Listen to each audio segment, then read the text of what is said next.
We have put it.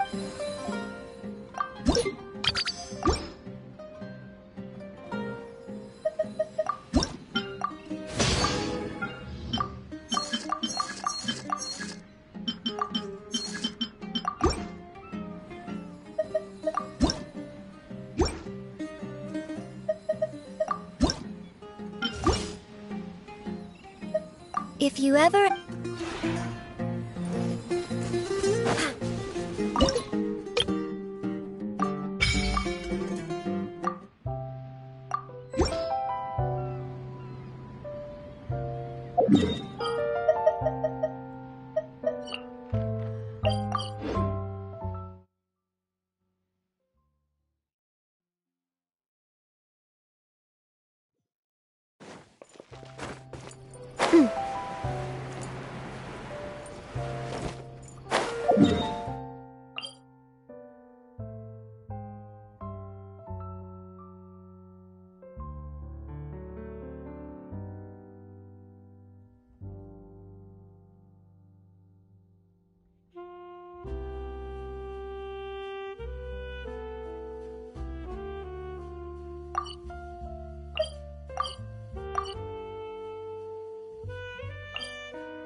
obvious.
I came here several times with my father when I was little, but stopped eating here as often after growing up.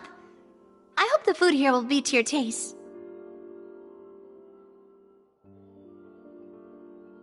Oh, don't worry! We haven't eaten at a hotel like this in a while. Paimon's getting excited already! In that case, I'll go order for us first. Please wait here a moment.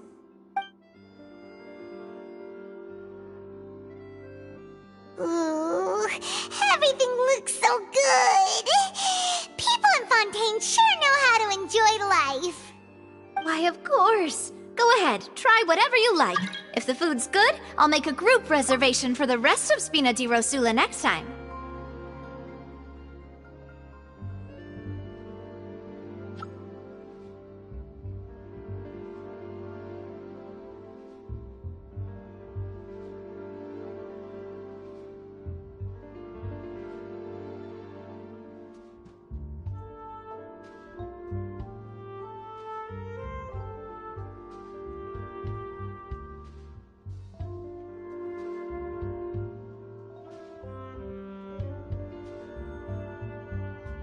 And if it's not?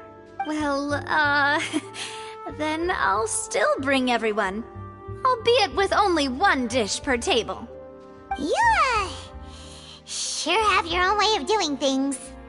Oh, we called this a farewell meal, but we could also treat it like a victory feast, right? We did just win that case after all. Oh, true. Very true. In that case, boss, we'll have another 2 dishes. Huh? Paimon didn't mean that you had to order even more food.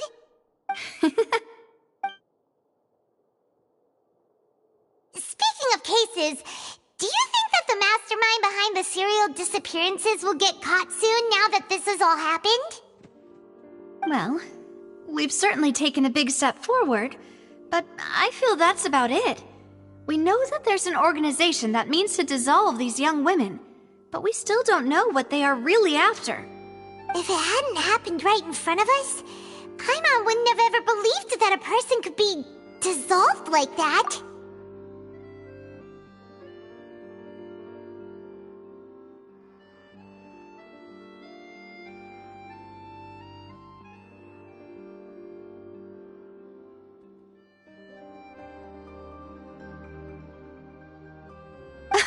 Right? Yet it was because this was such a preposterous notion that the investigation could never really move forward before. Ugh. If only that guy could have finished speaking! We were so close to hearing who was behind it. In such investigations, even the smallest step can seem like a yawning chasm if the trail of clues is cut off. To be honest, I don't have high hopes for any follow-up that the authorities might conduct. It's not that I don't have faith in their ability, it's just that a different perspective is required in some matters. It's easy to guard against and deceive a single narrow perspective. A shift in thinking is required at such times in order to produce a breakthrough, which is exactly why the Spina di Rosula exists. Those highfalutin folk are not all-knowing. That's why we exist.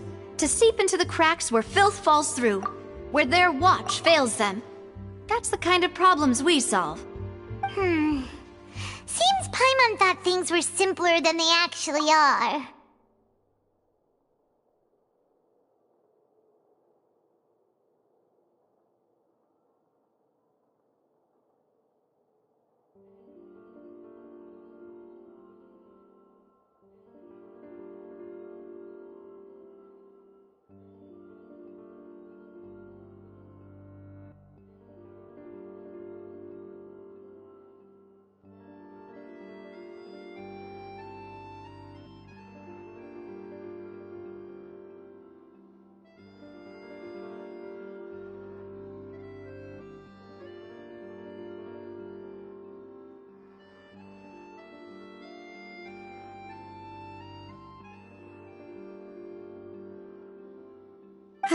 It's all right. Well, this was supposed to be a farewell meal, so I doubt you have further interest in this business, right?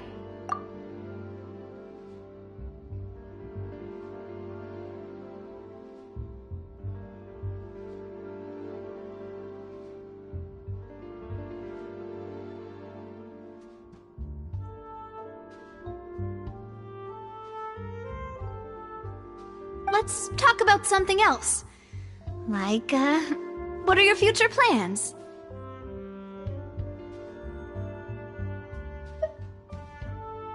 That's true. We didn't have a chance to speak to her after the trial ended. It didn't really seem like the right time or place to do it anyway. I see. So, your primary objective, which has been foiled so far, was to have a chat with the Hydro Archon. I've heard that there's a long line of people waiting to meet Lady Farina. I suspect you'll be waiting for quite a while, considering that you missed your chance today. Yeah, we've heard that she's super popular here in Fontaine, and that it'll be tough getting any of her time. Well, would you consider some more, unique ways? Perhaps even methods of, let's say, questionable legality? Guess that's Spina di Rosula's boss for you. Chock full of sketchy ideas. Well, what did you have in mind?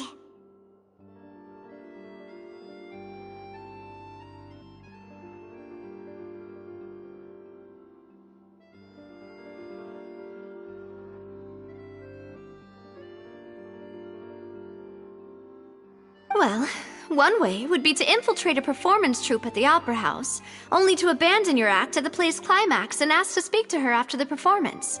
I'm sure Lady Farina would be eager to see the ending, and would agree in order to finish watching the play. Don't you think? Could you suggest something a little more practical? This plan seems pretty hard to pull off. We'd have to go learn how to act, and acting's really hard. All right, here's another. Find a way to conceal yourselves under her bed. Then wake her up in the dead of night and demand answers. Don't let her go back to sleep until she answers all your questions. I can personally testify that this one works. When I'm sleepy, I'll do anything as long as I can finally get some sleep. That might work, but that's not really the problem. The problem is we don't want to get ourselves arrested. Ah, valid point. I overlooked that part. I was just thinking about leveraging a person's desire for sleep. All right, no more joking around. Perhaps you could... Oh, I don't know. Cut the line when she's on a break. You did defeat her in court, clearing citizens of hers from false accusations. False accusations she had nearly upheld personally. I imagine that she feels quite ashamed about the whole thing. You mean that if we catch her while she's on a break, she might be too embarrassed to refuse? Oh, that does make some sense. Why don't we give it a try after this meal? You know, strike while the iron is hot and all. Huh? Paimon, did you drink my Fanta? Was this your drink? Sorry about that. Paimon wasn't really paying attention Fontaine and the cup was right next to Paimon. Would you like to order another? No, it's fine. We're just about done here. Alright. Honestly, Paimon wouldn't recommend Fontaine anyway. It tastes kind of salty and icky. Is that so? Huh. Well, in that case, we'll have to blacklist the Fonta here then. If we're all finished eating, then I'll go pay. Yeah, we're stuffed. Thanks for the treat, Navia.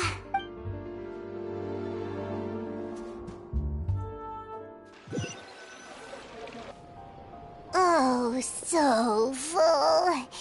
Paimon can barely float anymore. Nah, that would be so normal.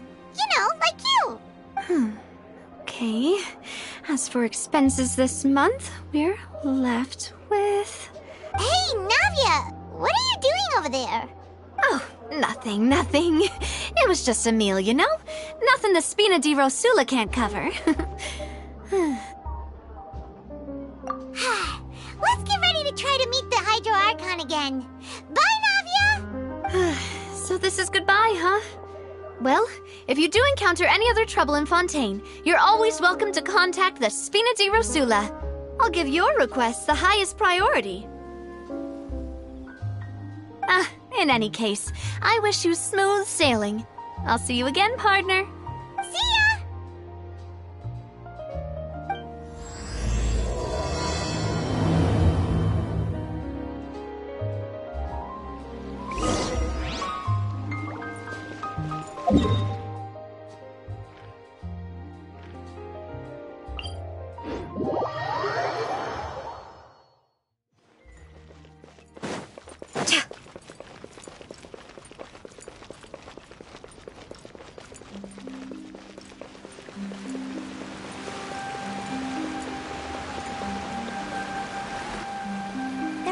People around anymore. Looks like that boat we took to Araneus might have been the last one. Vache. Looks like we're back here again.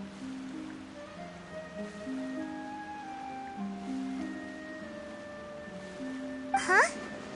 Traveler? Are you hearing voices again? Ugh. That's kinda spooky. Are you sure we don't want to come back in the morning? Vache? Vache. Hey, why are you still walking towards it? There might be something nasty in the water. Huh? Hang on. Paimon can kinda hear a voice. It's calling for Vache, right? Hey, Traveler? Stop walking! Come on, wake up!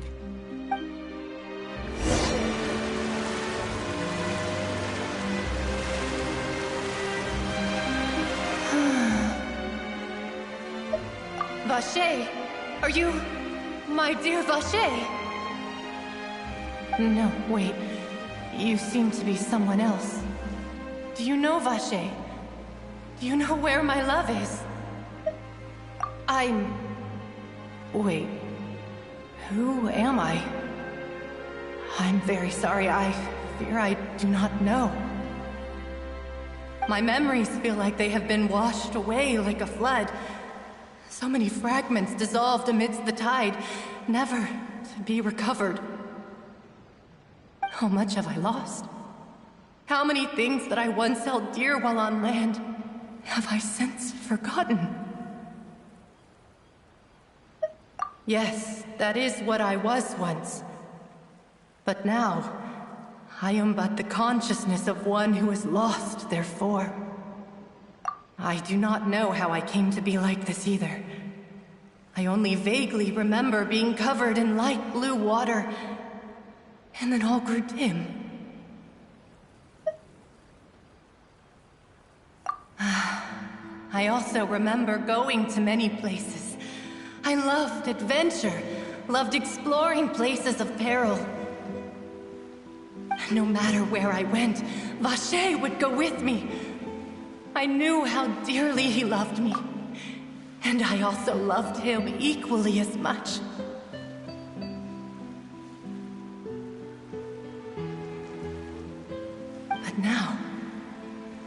can no longer go back. The pain of such parting. I never knew how heavy it could be. No, our reunion no longer has any meaning. There is no way for us to create any new memories. The thought of me gives him no succor. So let it lie forgotten beneath the waters. If you meet Vacher, tell him not to look for me. Tell him to move on. That is the only thing I still remember. Perhaps that is so. As I was submerged in the waters, losing consciousness, I saw Vacher above the surface. His eyes were filled with such sorrow, such longing. If only I could have comforted him, told him that I did not suffer. Indeed, I had felt a great warmth.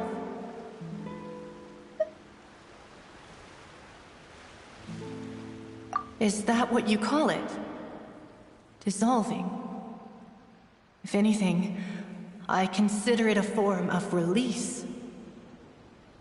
It was a state of neither fear nor frenzy, with only an endless peace, like the water's still surface.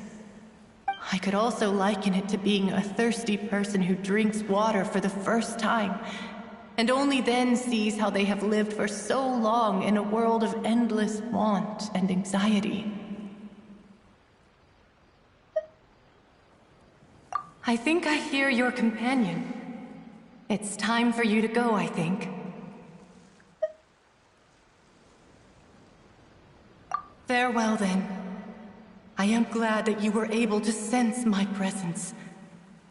Remember, if you see Vacher, tell him not to seek me out any longer.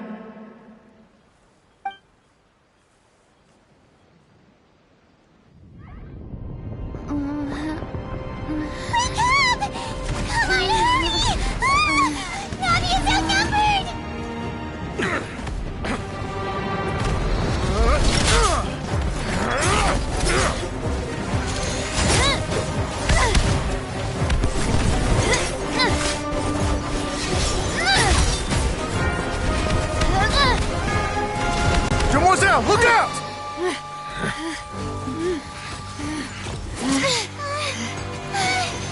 Dear God, it's a whole army of Gardamex.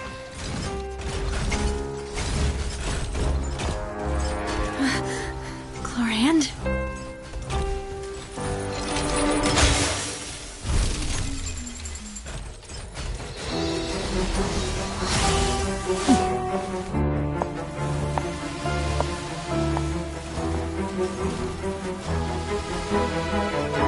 Quick, now's our chance!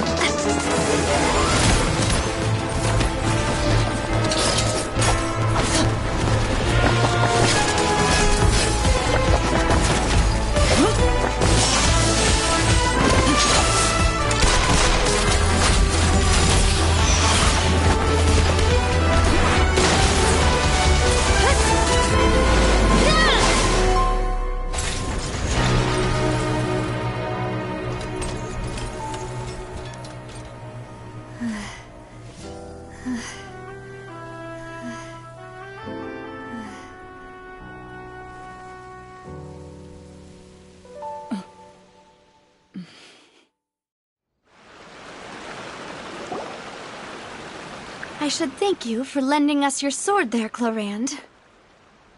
But before I do so, could you explain how you managed to show up here? I followed you. It seemed to me that danger has followed you more closely as of late. I believe that following someone without their knowledge is actually called stalking, is it not? Mr. Callus's last wish was for me to ensure your safety, and I will not betray his trust. He would do the same, were he alive today. Do not speak of my father! Sorry, demoiselle. I was not strong enough. Thank you for your aid, Miss Chlorand, but do keep an eye out for your manner of speech. I believe we all wish to avoid unnecessary emotional harm. Sorry, I did not consider your feelings. Whatever. What else do you know? How did you come to the conclusion that I'd be in grave danger? I doubt I know much more than you, but I believe that the mastermind behind the serial disappearances is very powerful. Your performance tonight will almost certainly attract their attention. I'm sure they've known about me. To be honest, I'm shocked it's taken them this long to act against me. And what about these Gardamex? I thought only those associated with the Maison Gardiennage could control them. None of these mecha have serial numbers. I was sure to check a moment ago. They are not the ones used by the authorities to enforce the law. I can only conclude that some powerful or wealthy party must have obtained them via illegal means, deploying them as a private force of sorts. What? Your point being that they're out of Spina di Rosula's league, then?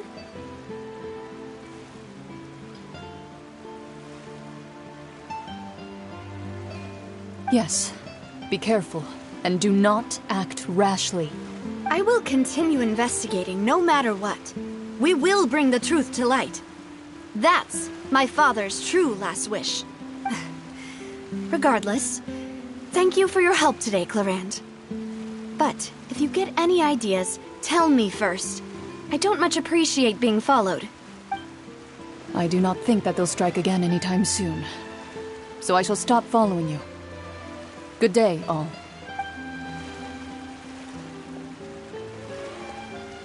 Right. I suppose that's the best news we've gotten today. Demoiselle, I believe that Miss Clarand was being sincere with you. If we tried, we could attempt to thaw relations a little. I know, she's... Oh, thank goodness! Paimon thought we were done for! Those Gardamex came out of nowhere while you were unconscious, and Nadia and her gang saved us! Oh, and there was that champion duelist named Clarand who came out to save us too! We got lucky there. Paimon probably couldn't have fought them off otherwise.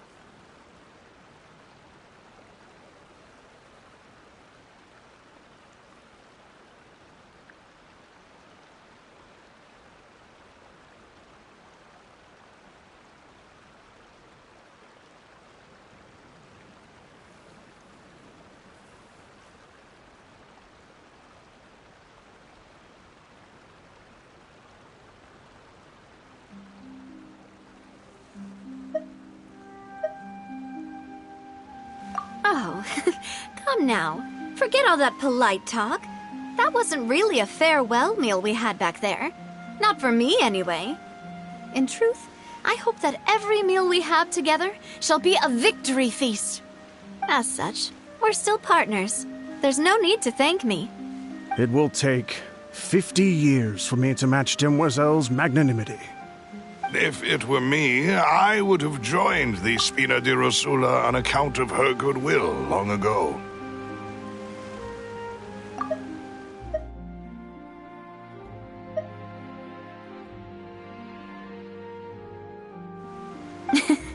All right, you two. That's enough. Actually, Navia, how did you know that we were in danger? You sure did show up in the nick of time. Well, to be honest, you're the one who tipped us off, Paimon. Huh? Really? Paimon contributed somehow? Cool, Paimon's even more amazing than she thought! Yes, all thanks to you grabbing my drink by mistake. How did that help? After we parted ways, I was on the way back to one of our bases when I suddenly thought of what you said. That the Fanta tasted kind of salty and icky.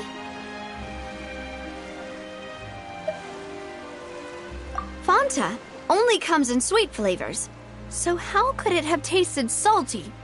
The color of the drink, if I recall, had also been a bit off.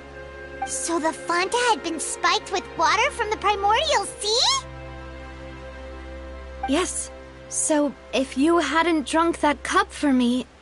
Spina di Rosula is preparing the grandest of awards for you as we speak for saving the boss.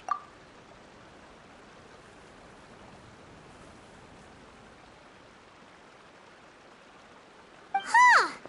Really? I sent people to Hotel de Boer to investigate, but whoever did this left no trace at all. That's when I figured out that you might be in danger, and hurried here as quickly as I could. But why would they go after us, too? All we did was defend Lenny in court and help clear his name. Ugh, now we're caught up in this mess, too, aren't we? Well, you did foil a plan that they were probably pretty proud of, and almost got their name in the process. Speaking of which, did anything strange happen when you drank the primordial seawater? Well, it can't be a coincidence that the traveler fainted just now. She said that she heard that voice calling for Vache again. Oh, and this time Paimon heard it too, but it was real faint. Does this situation have to do with the primordial seawater then?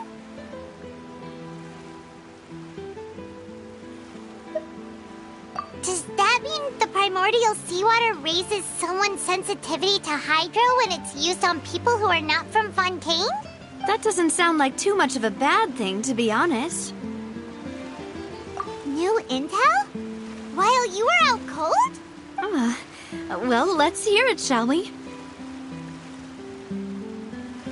Oh, that is important. Vache. That name doesn't ring a bell. I suppose he hasn't stepped forward as a witness in court lately. Since he saw that young woman dissolve, he was at least at the crime scene. But he never gave testimony or any information regarding people dissolving in the primordial seawater. Could he have been threatened? Yes, thank you. This is very important information indeed. We will continue to investigate.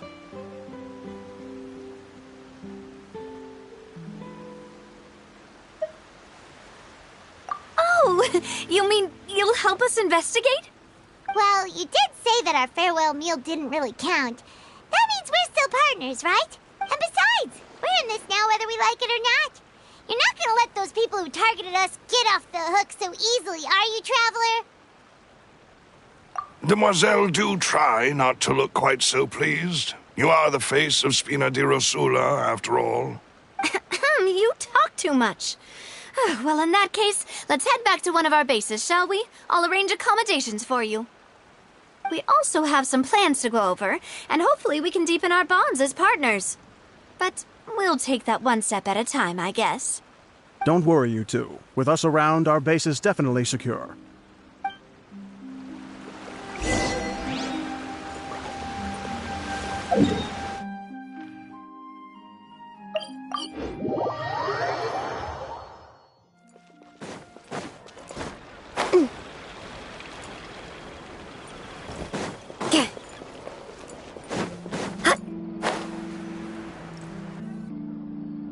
It's right up ahead, but let's make sure we weren't followed first.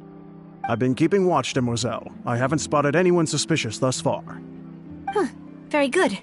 But let's not let our guard down for now.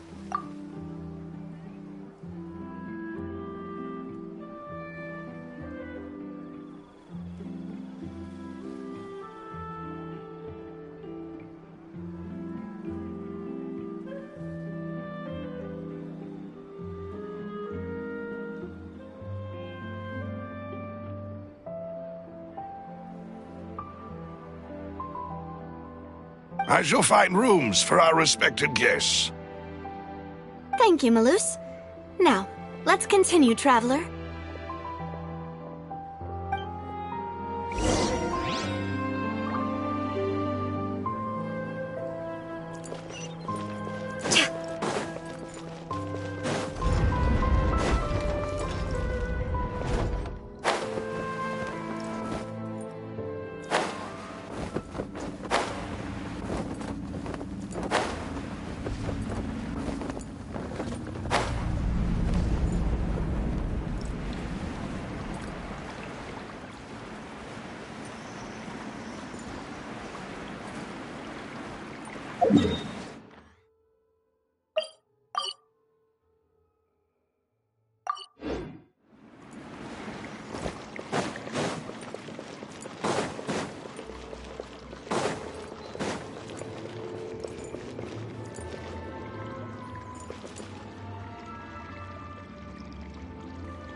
case?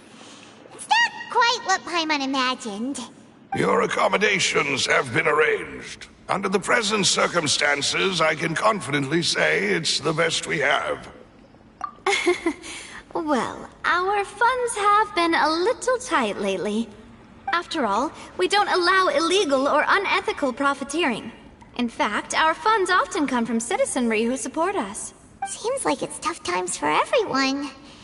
But if you have the support of the people, that does sound like it's worth it.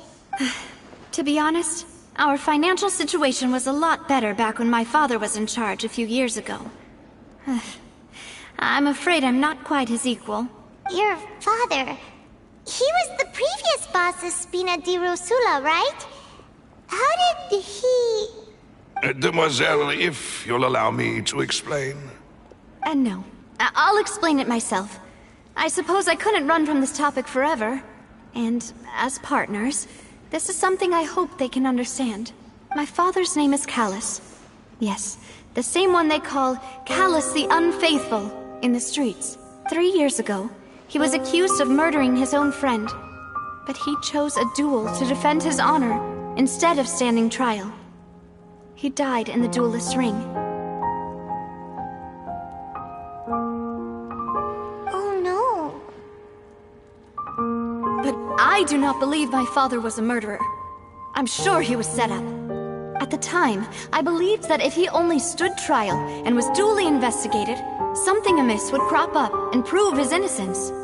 But strangely, he not only requested the duel himself, but rumor has it that even after being seriously injured, to the point where he could be deemed as having lost the duel, he refused to surrender, determined to die in the arena. 3 years later, I still don't understand why he did that. How could he protect his honor if he's dead? If anything, he gave up his chance to defend himself. The closest piece of info I have is that my father had been investigating the serial disappearances case at the time of his death. Ah, so that's why you're so determined to get to the bottom of that case. That's right. I've also tried to investigate the murder my father was implicated in, but I haven't found a single new clue in my countless reviews of the investigation records. However, I believe that if the murder case is related to those behind the disappearances, they must know something. I must know what really happened. Was my father coerced? Framed? Even if he really did kill his friend, I must get to the truth. If only he'd been more open with me when he was still alive. He even hid the fact that my mother died due to complications when giving birth to me. And now, here I am investigating his death. You really are a handful, aren't you, Papa?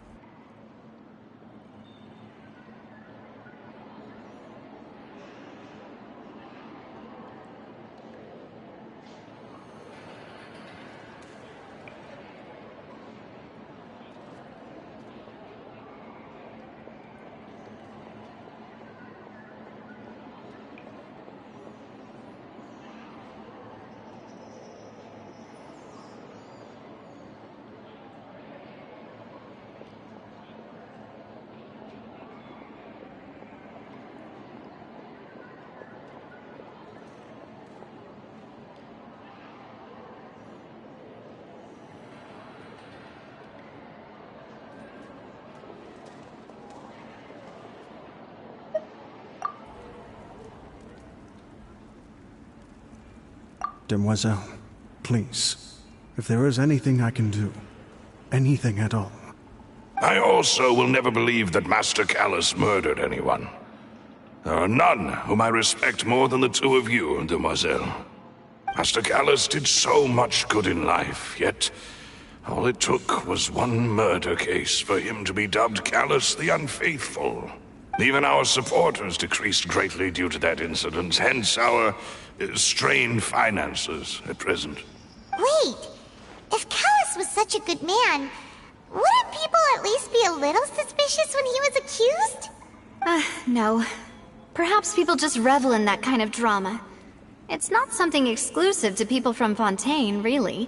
Everyone's like that.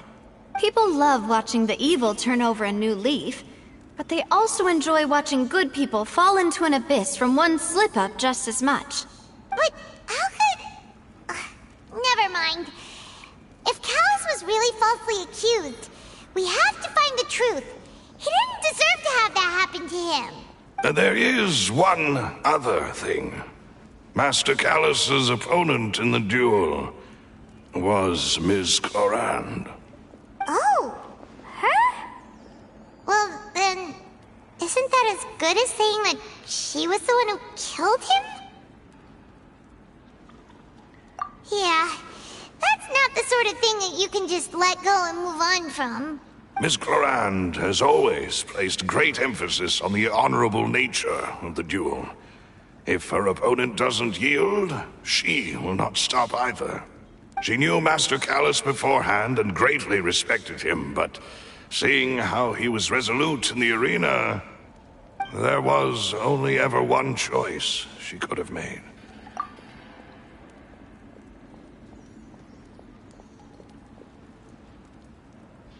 It's not that I don't understand her at all, but I just can't deal with this yet.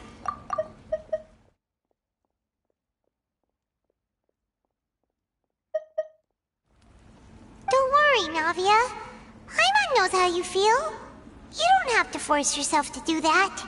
Afterward, Ms. Clorand told us that at the start of the duel, Master Callus requested that she ensure Demoiselle Navia's safety.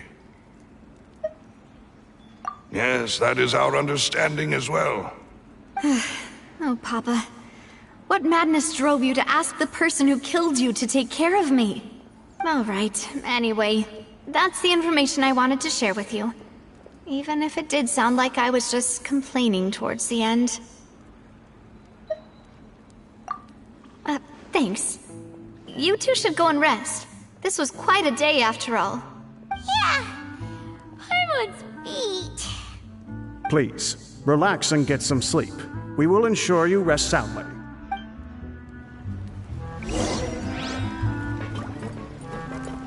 Whether it be responsibility for Spina di Rosula or Master Callus's death, it all landed on Demoiselle's shoulders so suddenly. This won't do. I must become stronger.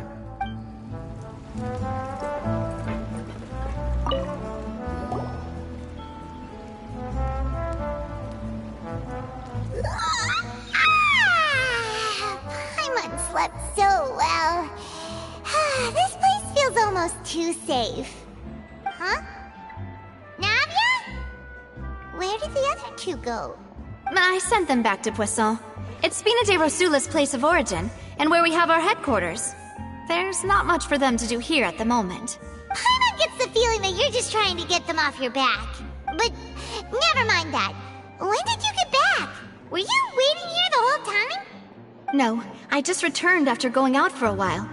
I did some investigating yesterday regarding the name Vache. Wait, so you didn't sleep at all? How could I after having such critical new evidence appear? Guess Paimon wasn't speaking for everyone just now, huh? Unfortunately, this name seems to have been wiped from existence. It doesn't seem to have a match anywhere. I suspect that those behind this have already taken steps to hinder an investigation from this angle. But that does prove that this Vache person is a key witness in the incident. Does that mean we're too late, though? No. There is one ray of hope. One place in Fontaine that they would find almost impossible to threaten, no matter how much they wanted to. And that is the archives kept by Chief Justice Neuvillette. A place where detailed files on all the cases in recent years are kept. If the Oceanette you met is one of the young women who went missing recently, we should be able to find some related information there. So Neuvillette maintains an archive of case files? Whew. Guess that's the hard-working Chief Justice for you. In that case, let's go talk to him, shall we? Aren't you coming along, Navia? Did you get tired? No, it's nothing. Let's go see the Honorable Chief Justice.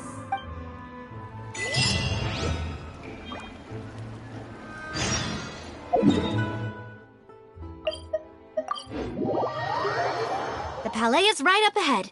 Come on.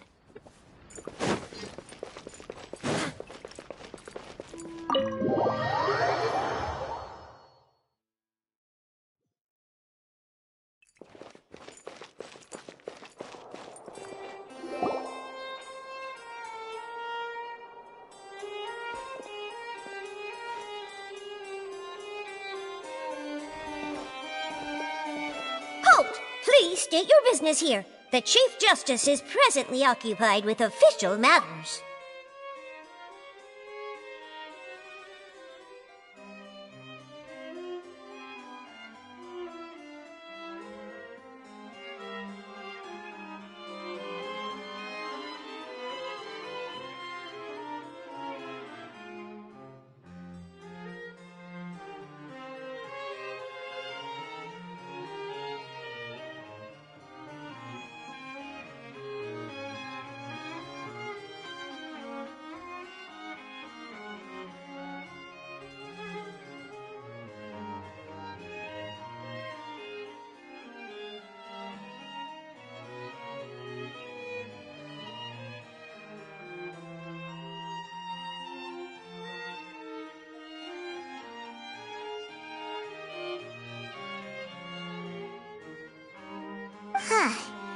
This place does look pretty heavily guarded. Guess that proves that Nervalet's files are really secure. Hey, don't you recognize us?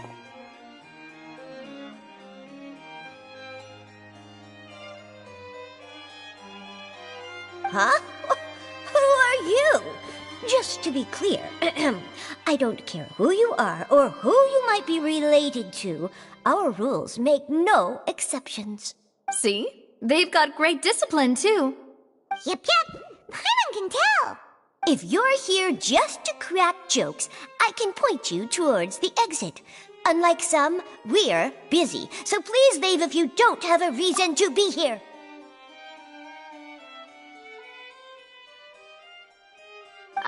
No. What I meant to say is, shouldn't you remember us from a few days ago? We were at the trial of the great magician Linny.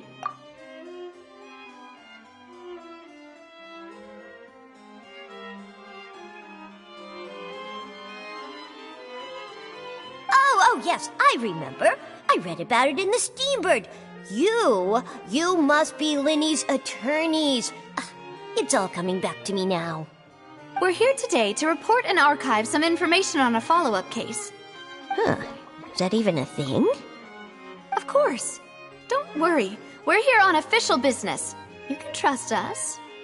All right then, I'll let you through. The Chief Justice is just inside. Thanks so much.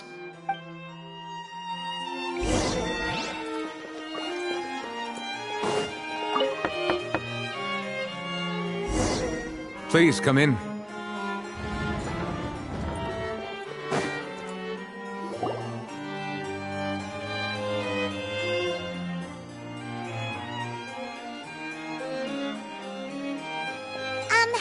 Sorry to barge in, Monsieur Nervalet. We only lied to get in because we didn't know any other way. It's all right. Please let me know how I may be of assistance to you. So you're mad at us? We're looking for a man called Vacher. He may have been an eyewitness in the serial disappearances case. If we can find him, we may be able to unearth some key information on the case. Ah, I see. In that case, please wait here a moment while I browse through the files.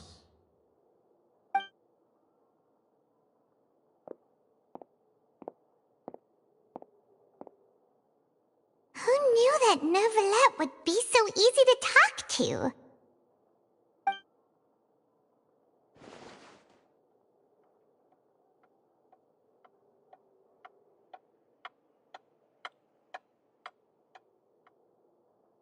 Unfortunately, I'm quite certain that no one by the name of Vacher has been involved in any case, criminal or civil, in the past several years.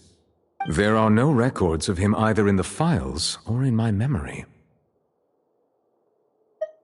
Traveler, what if it was really just a dream? Is that so? All right then. Thank you so much, Monsieur Neuvillette. We'll take our leave now. Ahem.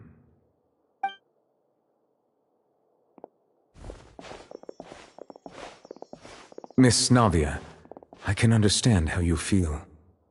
Your father, Callus, was a truly exceptional man. We deeply regret his passing. And what are you trying to say, Monsieur Neuvillette? Are you trying to console me? Extend your sympathy? Or just express some tendril of regret?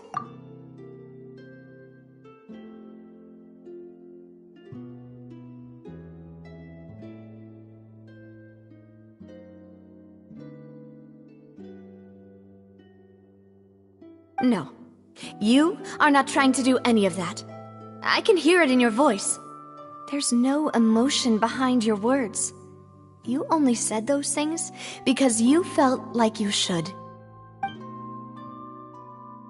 It's just like last time.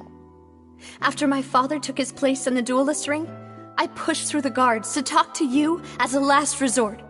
You even told me then that you thought there was something fishy with the case, yet you still allowed the duel to go ahead. In your eyes, the value of a human life is nothing compared to those cold laws you hold so dear. If you truly regret my father's death, then why didn't you call a stop to the duel? Why didn't you give me the power to stop him from throwing his life away? Why did you just let him die, despised and hated by all? Everything was hanging on a thread at that moment. Just the tiniest effort could have changed everything. There are still so many things I never got to tell him. So many questions he still owes me answers to. If you really have no heart, then just look me in the eyes. I, Navia, will show you the true meaning of regret. I'm sorry, Miss Navia. You and my father are truly alike. You keep all kinds of things in your heart and never say a word to anyone. It's not so much that you can't feel, but that you would never express anything. Oh well. In any case, everyone already knows full well the apathy of the Chief Justice. My apologies for taking my emotions out on you, Monsieur Chief Justice. Let's go, Traveler and Paimon.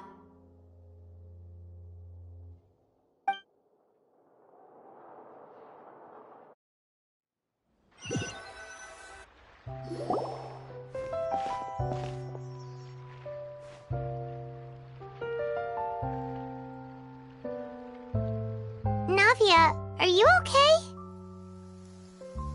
I'm fine.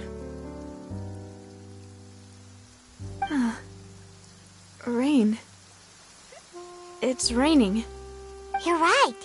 Wasn't it still sunny when we went into the building? And there shouldn't be any active trials today. How strange. Now that I think of it, on the day my father was convicted of murder, it was also raining. What is it? Did you think of something? Yeah, he was outside. It was uncovered and the rain could fall there. Why? Do you think the rain could have affected the crime scene? That thought has occurred to us before. We've even expanded the search area to try to account for that, but didn't find anything of value. Oh? Wait. You don't mean... So you're saying that the true murderer could have been turned into water and then got washed away with the rain? Yeah, and if that's what had happened, then no one would have believed your dad, even if he explained what he saw to the authorities. I really think I found a true genius for a partner. You're completely right. How did I not connect the dots earlier? All right, let's go to Poisson. With this new lead in mind, we'll get to the bottom of my father's case for sure. Yeah, we're gonna make progress for sure this time. Do you want to go with me now? Or do you want to head over by yourself later?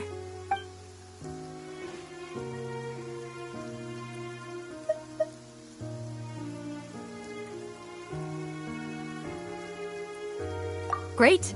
Let's go then.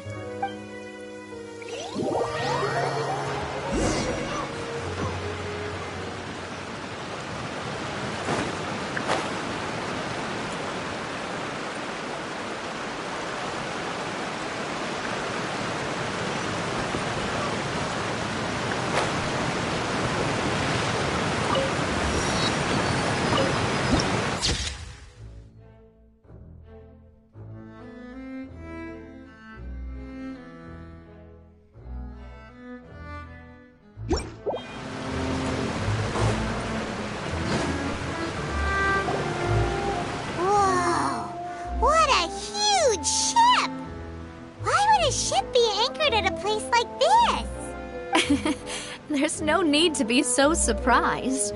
While it may look like a ship, it's actually Spina di Rosula's headquarters. My father was the one who asked for it to be built like this. Perhaps our taste in exterior design is the only thing we occasionally had in common. A gigantic and glamorous ship embodies discovery, opportunity, ambition, and conquest. It symbolizes Spina di Rosula's bright and limitless future.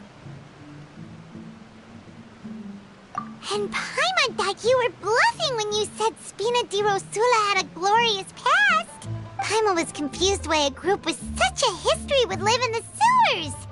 But now that Paimon has seen this ship for herself, she's been convinced. Well, Poisson is where Spina di Rosula began, after all. It's our main base, our home.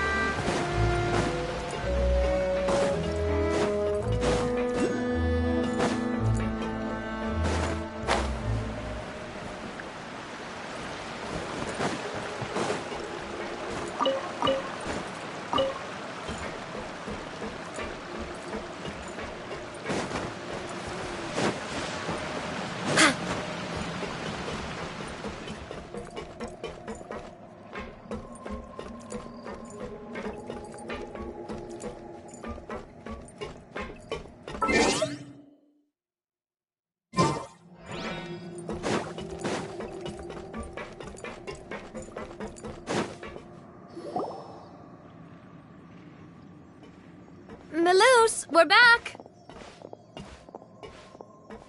Apologies for the wait, demoiselle, and our most important partners. You said before that you still had some business at the court. What brings you back to Poisson so quickly?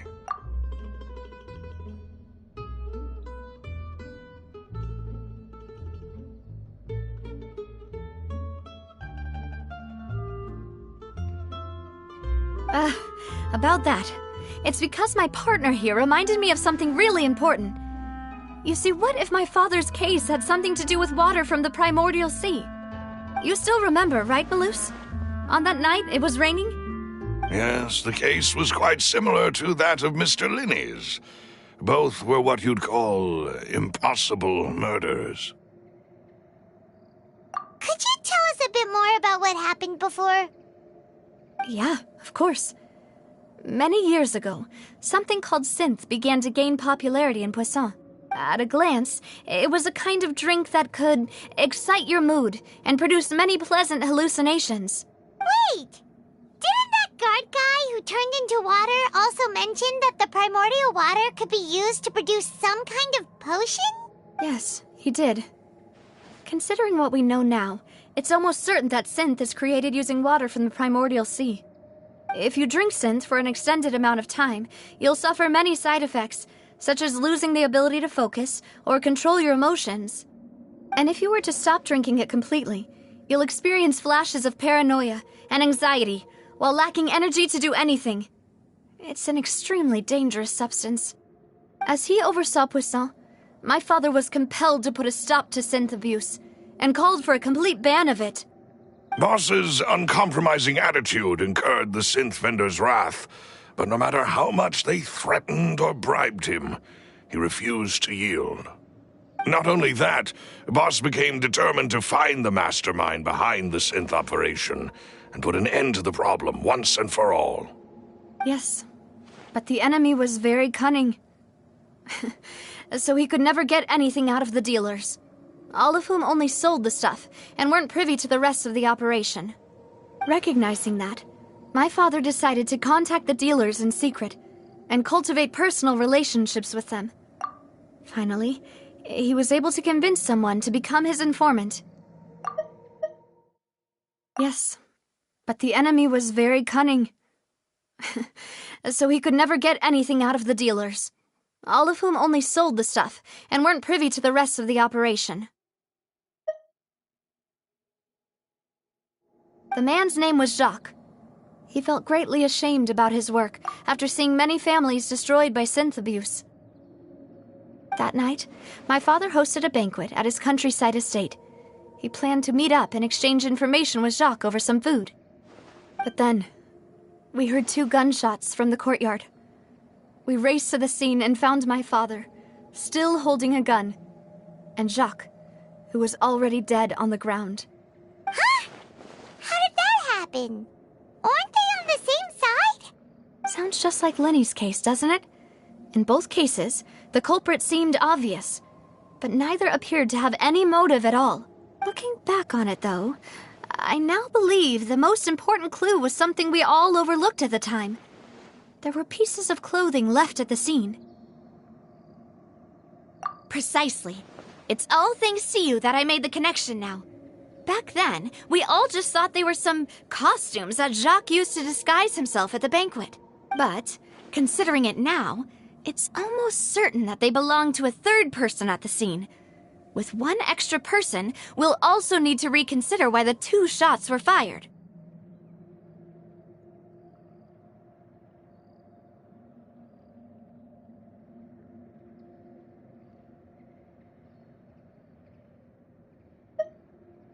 You're right. We still don't know what happened. But my intuition tells me that we're on the right track to figuring it all out. I'm finally headed towards the truth.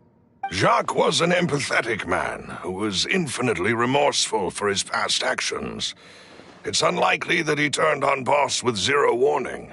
I think this third person is probably the key to the full truth. On that note, however, even though this will not please you, demoiselle, as your and your father's butler, I must still offer a word of warning. Our opponent is insidious and cruel. They are extremely difficult to deal with, and Boss has already lost his life trying to bring them to justice.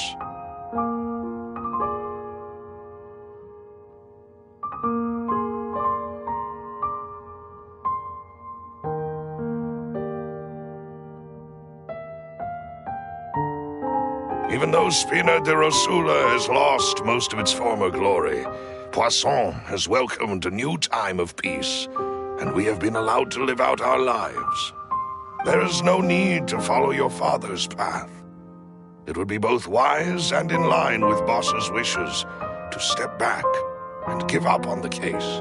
If that's indeed what he wished for, then he should have told me that himself. Was I not the closest person to him? And yet, I was the one most kept in the dark. What was the point of him dying without sharing any of the secrets he knew? Did he manage to protect anything in the end? Synth is still here. Callus the Unfaithful is still his epithet. And Spina di Rosula is barely getting by. Nothing has changed. Did he think I'd just accept his meaningless death and live out my life just as meaninglessly? I've never accepted that. Ever. Not since that day, and certainly not now. I want to find out the real answer for everyone's sake. For the missing girls, for the victims, and for myself. Navia. This is indeed the best moment to act.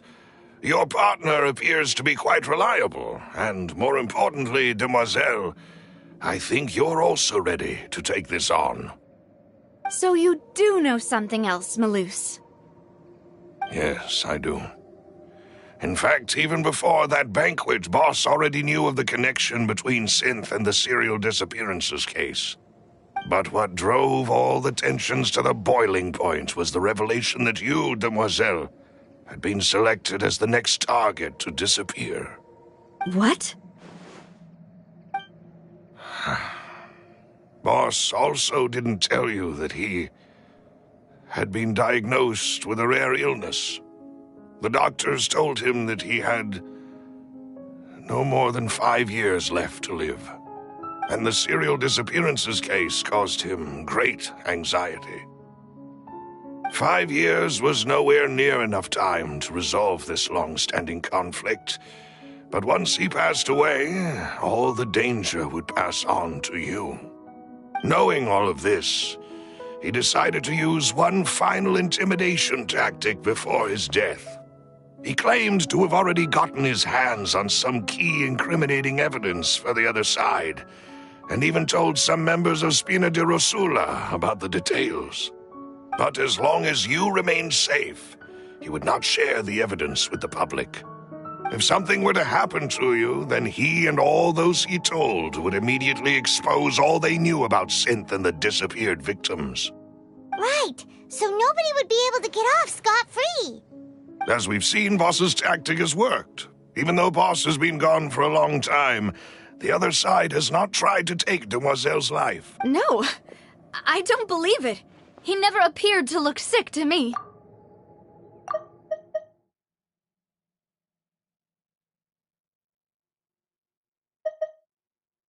No father wants their daughter to see them weak and haggard, especially someone as proud as Boss. To him, dying in a duel and suffering lasting dishonor as the unfaithful were still far preferable than losing face in front of his daughter. So he chose to die in silence, so that he could protect me. I'm afraid you're not understanding this correctly, Demoiselle. What Boss wanted to hand to you was not a parasol, but a sword. If Boss's spirit could hear you telling me that you want to find the answer for the sake of everyone involved, I'm sure he'd be extremely proud. That fool. Couldn't he have just given it to me straight? No. He might have set up everything precisely because he never thought I'd be able to understand him. Is that the amount of confidence he had in me? And what if I was never able to make it to where I am now? Yeah. I suppose that's true. With the way he'd set things up, if I had wanted, I could have just lived out my life without a care in the world. But thankfully, he rarely talked to me about complex matters, and thus understood little of me as a person. In this case, he really didn't need to give me an easy way out. Malus, what was the key evidence that he shared with you? It's the location where Synth is produced. Essentially, it's the enemy's headquarters.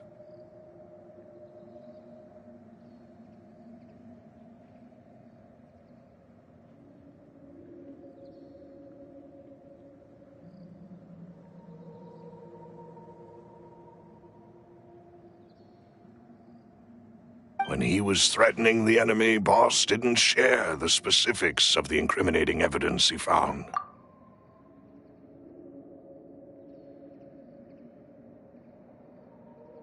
But if you want to use it against the enemy, you'll still have to take several things into consideration. Why? If we know where the place is, can't we just go storming in? You mustn't forget that we're fighting against a mysterious and dangerous organization that's been in operation for decades. There's no telling what might be lying in wait at their headquarters. We also have no idea what kind of evidence we may be able to find inside, nor what people we may be able to capture.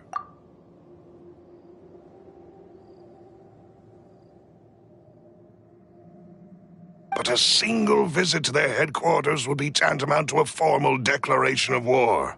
The worst case would be that we leave empty-handed, but also open ourselves up to full retaliation. Then, in that case, why not work with the Fontaine authorities? Well, you saw one of them dissolve during Mr. Linney's case. We have no idea just how thoroughly they may have been infiltrated. Huh. That's true. Seems my father really had no choice. But things are different now. It should be a lot easier to prove the other side's guilt, now that we've connected Synth with the disappearances case. You sound like you've put a lot of thought into this, Malus. I am the butler, after all. I live but to serve the boss and Demoiselle's will. I've always been willing to take on any kind of risk for your sake. But considering my relative lack of ability, I've spent my time keeping secrets, performing basic investigations, and waiting for the right time to come. Thank you for all of that, Malus. Have you discovered anything new in the past few years? Let me think. One conclusion I came to was that the enemy must be quite familiar with Spina di Rosula, or at least have an informant planted here. When I announced orders to the organization's members on Demoiselle's behalf, I used to deliberately keep a few people in the dark and observe the reactions of the synth vendors. If the vendors didn't change their plans, then the individuals informed of our orders must be innocent. If the vendors packed up and fled, however, then someone must have given them the news. After several rounds of testing and investigative tracing, I've narrowed the suspect list down to 3 people. The first is Florent, Spina di Rosula's senior advisor. Huh? Florent? Yes, surprising, isn't it? He was one of the people Boss trusted the most, which also means that he was someone who understood Boss really well. Thanks to his position within Boss's innermost circle, he always knew our upcoming plans and could thus avoid capture this whole time. There's someone else like him too. Marcel, the head of Confrérie of Cabrières. Uncle Marcel. It's a guild in Poisson. Boss helped it to grow to its current size and prominence. In the beginning, they were only reselling some daily goods, but now they're one of the richest guilds around, with a lot of business connections in the city. So, they're like a sister organization of Spina di Rosula? Yes, you can say that. When we were fighting against the synth dealers, they provided us with plenty of support. It's a bit difficult to imagine someone using their own money to hunt down themselves. The final suspect is Thierry, the man responsible for coordinating information between Spina di Rosula and the guards. Although the guards mostly leave us to our own devices, there are still many activities we have to report to the local authorities. Since Thierry is always in the know about our current activities, he could theoretically always plan one step ahead. I see. These are all people who I communicate with quite regularly. To think that the enemy we've been fighting against has been right next to me all along, among those I trust the most. It's almost too hard to believe. If you want to investigate them, please take every precaution to not alert the quarry. Judging from our experience, the enemy is extremely cautious. Of course. And thank you, Malus.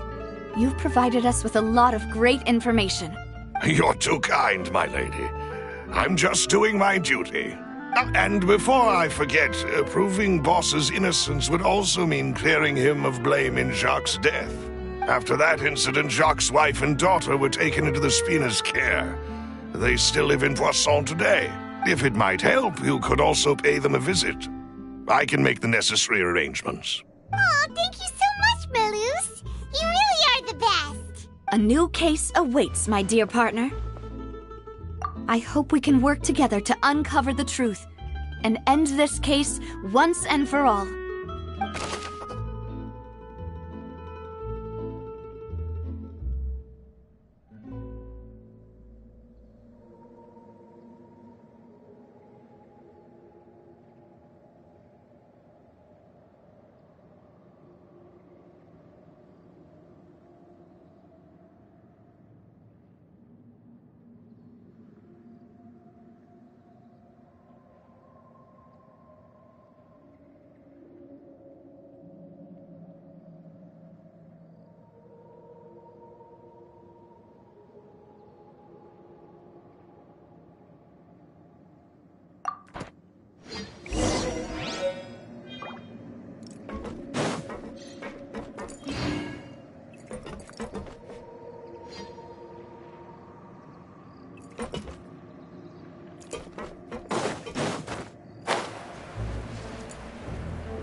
It is settled, then. Please excuse me, and enjoy your conversation at your leisure. Thank you for arranging everything for us, Malus.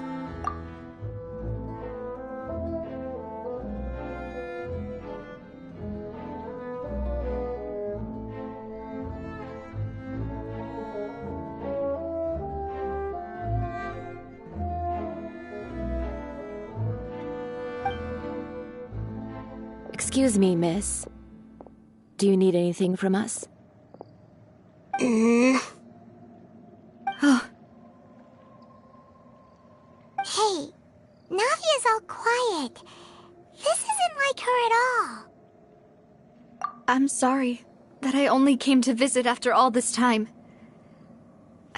After what happened, I didn't know how I was supposed to face the two of you. If it's about that, there's no need to apologize. After my husband died, Spina di Rosula sent us a lot of mora and support. I understood your guilt and apology to be genuine. But aren't all of those things nothing compared to the loss of Jacques? I can understand the kind of pain that comes with losing a father so needlessly. You don't understand at all. I didn't know how to face you, because I didn't know what I could possibly bring as a consolation gift. I know only the full truth could bring closure to you. And to all of us. I'm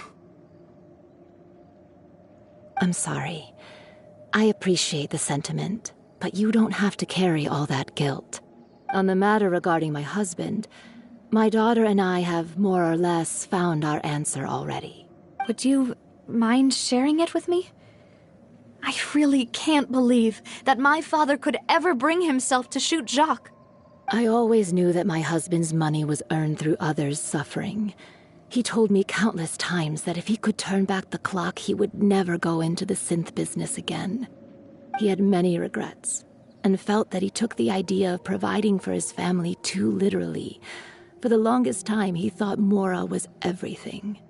So when Mr. Callis came to him with a proposal, he accepted it almost immediately. He tried to be as careful as he could, but even so, he was still found out by the higher-ups. They found out about his betrayal? Papa didn't say that exactly, but Papa did tell me that I should never be ungrateful. Before he left that day, he told me that he had no choice. It was only later that I realized it was his final farewell to the two of us.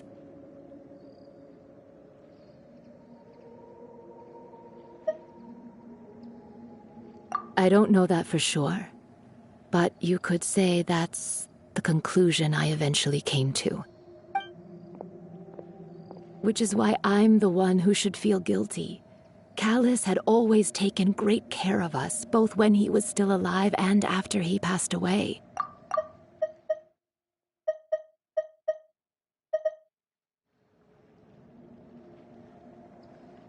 Even if he fired the shot that killed my husband, it was likely in self-defense. It is impossible for me to hate him for what he had done. But Mama, why is Papa still the bad guy if he did the right thing? Papa always wanted to be a good man, so why did he have to do a bad thing in the end? Well, things aren't always as they seem. You still feel like your Papa was a good man, right? Yeah, Papa was a really good man. The best in the whole world. Then you should hold on to that. If a good man had to do a bad thing, then he must have had his reasons. Regardless of whether he left you a parasol or a sword. He must have done so to give you a better life. Oh. Thank you for everything you've told me. I will definitely find the truth. The current state of things is not something I'm willing to just sit back and accept. Thank you. I'm very grateful to hear this from you. Even though your personality is quite different from your father's, your determination when you speak is really similar. You really think so? That's the first time anyone said that to me.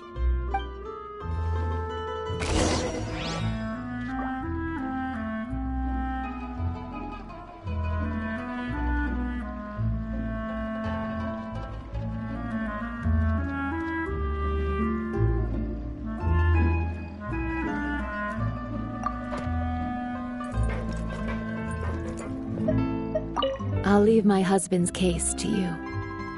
Thank you, Miss Spina, and Miss Spina's friend.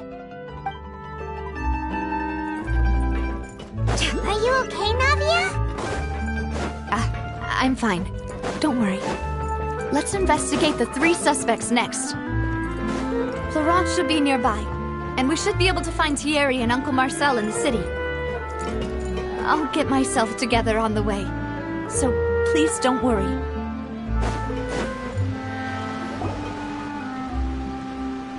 Greetings, boss. How may I be of assistance today? I'm sure you've heard about what happened at the Opera House? Someone got turned into water right in front of us. Yeah, I've heard. With something that dramatic, I'm sure journalists will milk it for all it's worth. And it'll be all the talk for the next several weeks. It also reminded me, on the day that the incident happened with my father, it was raining outside, and we found some clothes left at the scene. After my partner here put the dots together for me, I feel like we should try to reopen his case. Can you do me a favor and try to recall what happened that night? Let me think. Mr. Callis was feeling pretty upbeat that day. So he was drinking and bantering away with us at the table. After that, he told us that he wanted to go get some fresh air.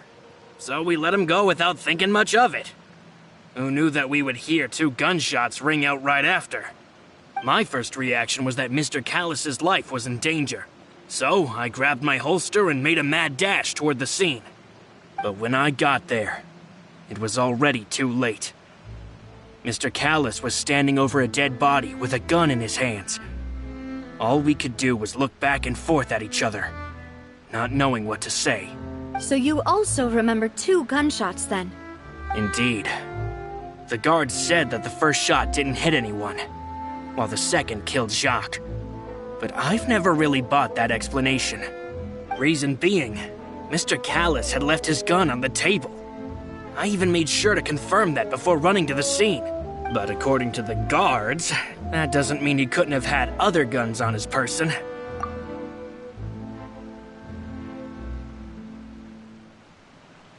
About the clothes left at the scene that you mentioned. Do you think there was a 3rd person there who was turned into water? At least from our perspective, my father had no reason to kill. So he would also have no reason to bring an extra gun with him. The gun he was holding probably belonged to Jacques, or a 3rd person on the scene. Yeah, that makes a lot of sense.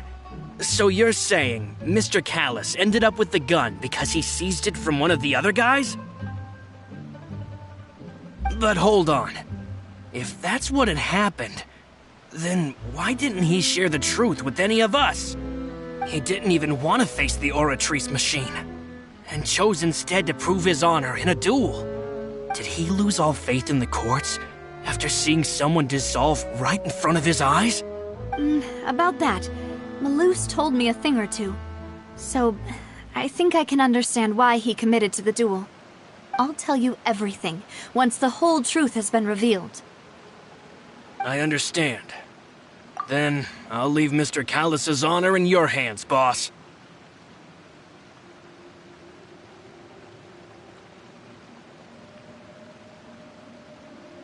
And if I may just say one more thing. The whole Callis the Unfaithful epithet has been a thorn in my side since the day it was invented. Many people have laughed at me for still calling him Mr. Callis, even after so many years have passed. But it was Mr. Callis's trust that allowed me to rise through the ranks of Spina di Rosula and live the life I lead today. No matter what others might say, he'll always be the man I respect the most. And he'll always be my boss. Don't worry. I will definitely find the truth. You and all our other comrades at the Spina deserve to know the truth as well.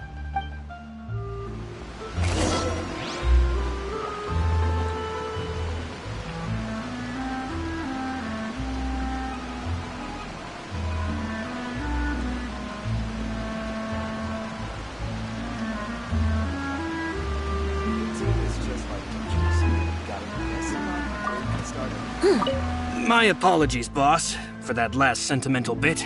It's just... many years have passed while I've held my tongue. It's not often that I get to share my true feelings with others.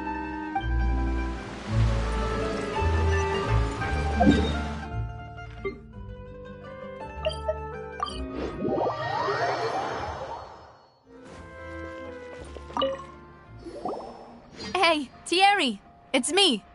Oh, now, what brings you here, Miss Navia? I've heard that you made quite the name for yourself at the Opera House. Oh, so you've caught news of that already. Oh, okay. Hey, I'm also a member of the Guards, you know. The way you make it sound, people would think I was sent off to Poisson because I had done something wrong. Are you sure there isn't a little bit of truth in that? Under normal circumstances, shouldn't you have been called back to the city already?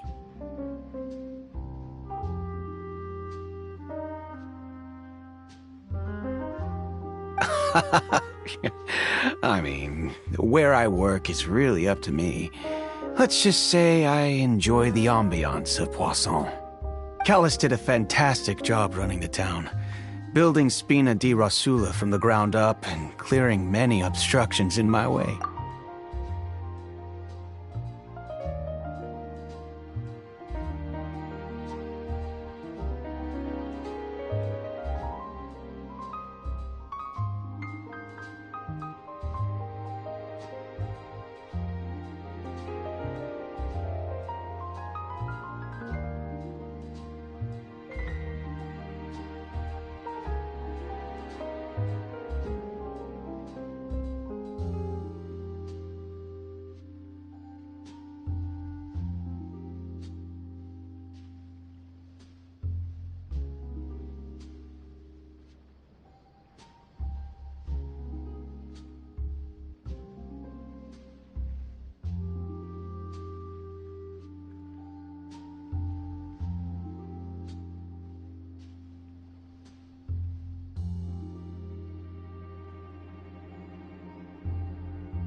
It would be next to impossible for me to find a similarly easy but high-paying job in the city.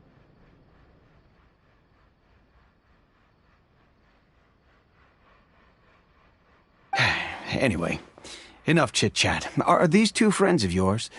You, here for some formal business? Yes. These two are my partners. What happened at the Opera House made us realize that Linny's case and my father's may be related. We're trying to reinvestigate the details of my father's old case. Ah, I get it. You think there might be more to the case now that we know people can be dissolved into water, right? I was also flabbergasted when I first heard of it. If you want to go through the original files from your father's case, I can help you look for them. That'd be much appreciated. Thank you.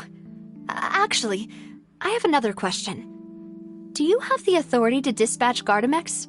Of course. Without them, I couldn't possibly handle Poisson on my own.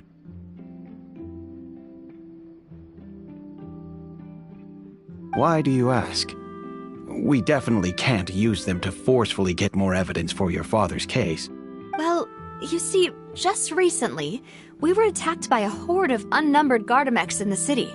So, if you hypothetically wanted to do something against me, all you would need to do is get rid of the mecha serial numbers and send them after me. Then you think too highly of my abilities. Dispatching mecha is very different from controlling them. If I had to make an analogy, when you order a dish, the chef will make it for you.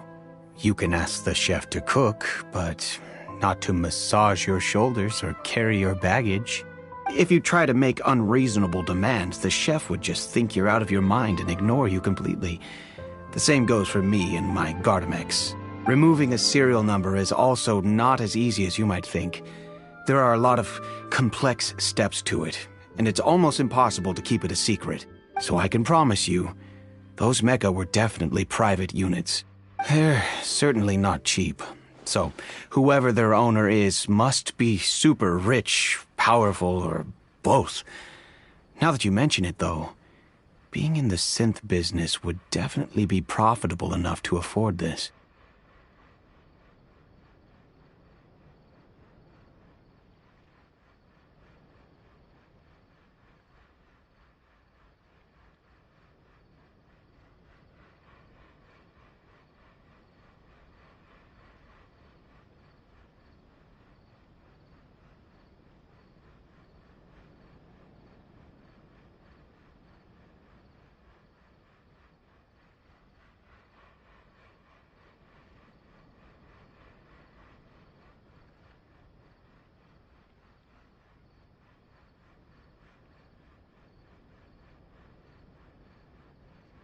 Oh, then you're officially in the clear, Thierry. Oh, well, thank you for the vote of confidence, Navia. Jokes aside, I'd like to wish you all the best with your investigation. I'll be staying in the city for a little while, so just come find me if you need any support from the guards.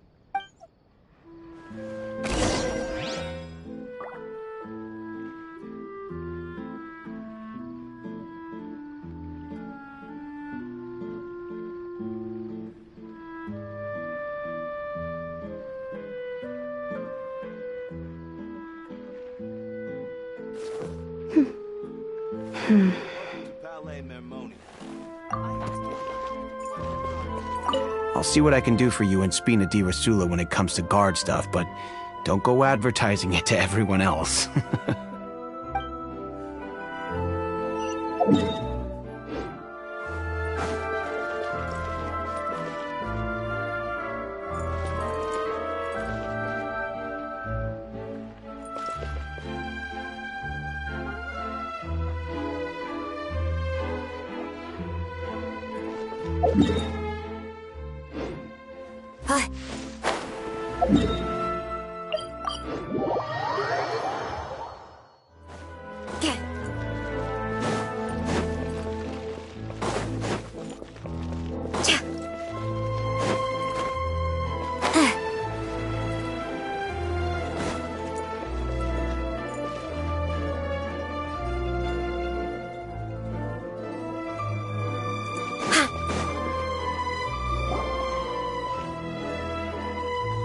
Hello.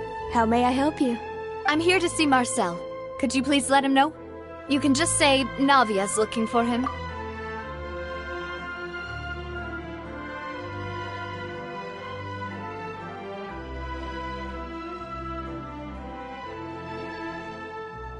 Sure. I will let him know right away.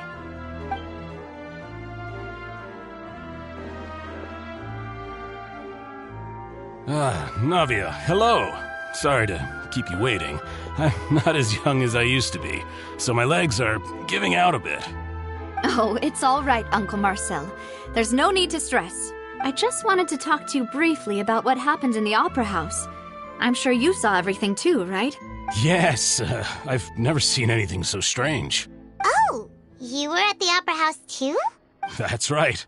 I went there with Navia to see the magic show. Who knew it would turn into a whole murder mystery? I also witnessed your marvelous sleuthing work. Quite impressive.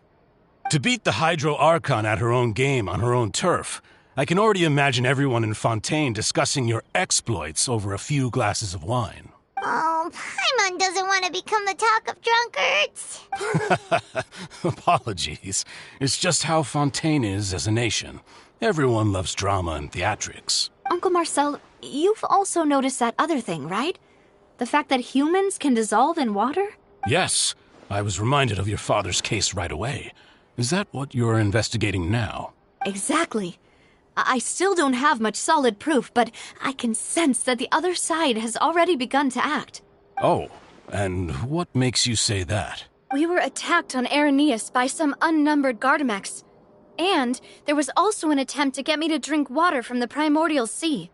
If not for the vigilance of my partner, I probably wouldn't even be here talking to you right now. Oh, you're giving us too much credit. Wasn't it you who protected us? Alas, it seems things are heating up again. The peace that Callus sought so dearly will soon become a thing of the past. But rest assured, Navia, Poisson will always remain a safe haven for you. If you're scared, you can always return there.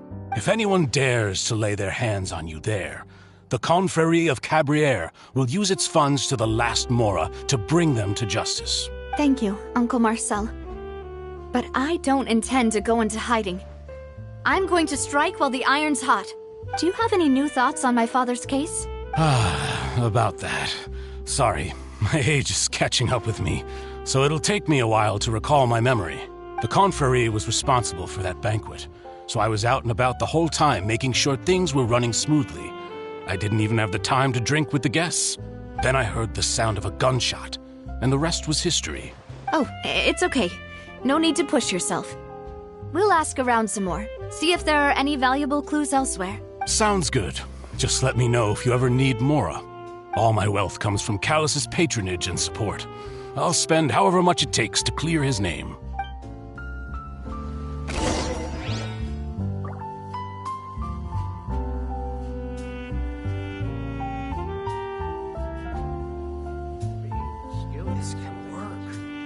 I just need a moment to quickly take down some notes.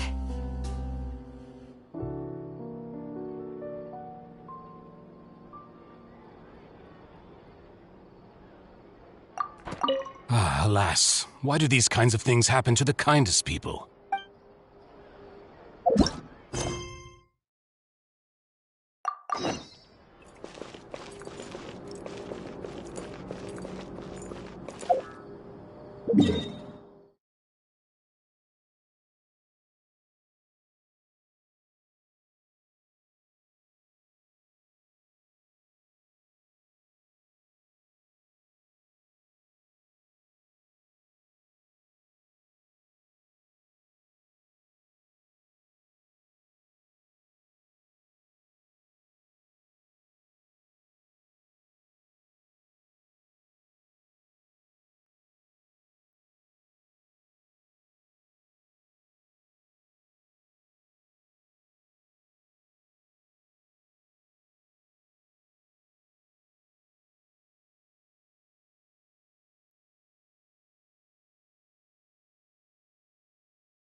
We've talked to all 3 suspects, purely based on their conversations with me.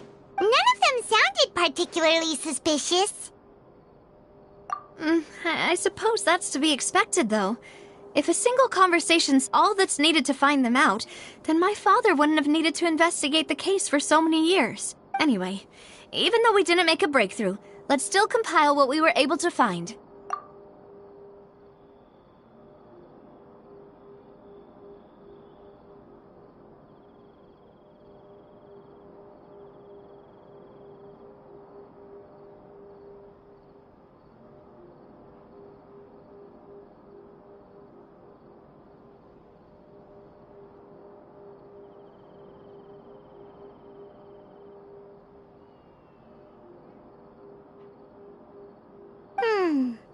But where should we start? Ah, you're right! Flora mentioned that Callus probably only ended up with the gun because of circumstance. That makes sense.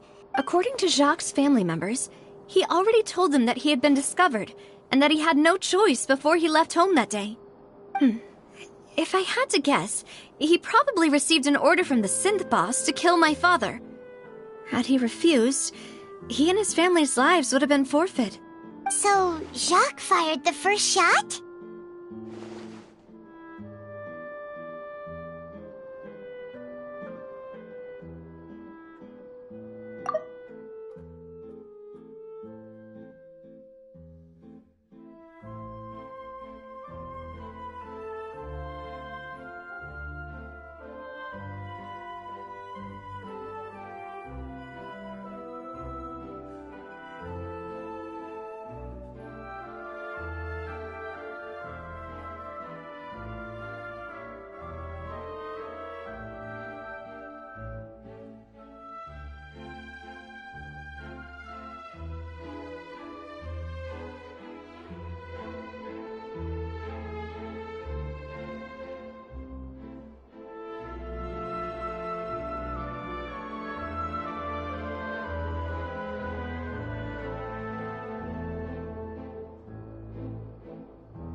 Oh?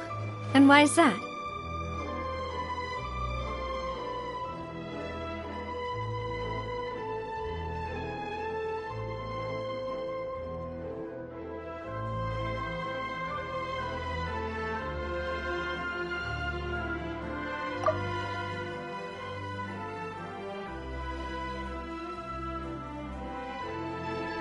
Ooh, that's a good point. Jacques probably already knew that he was just being used as a tool for murder. And once he had completed his mission, he'd be of no more use to his boss.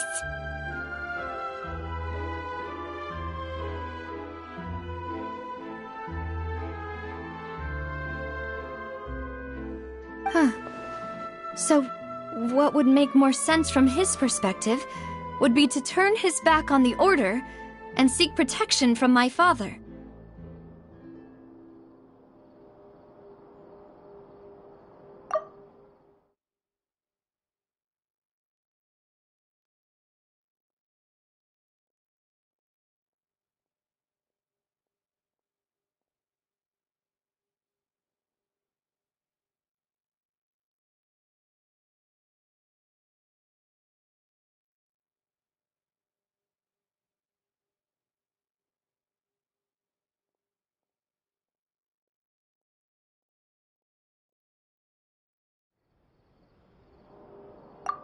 Makes sense. But without evidence, that's still just a theory.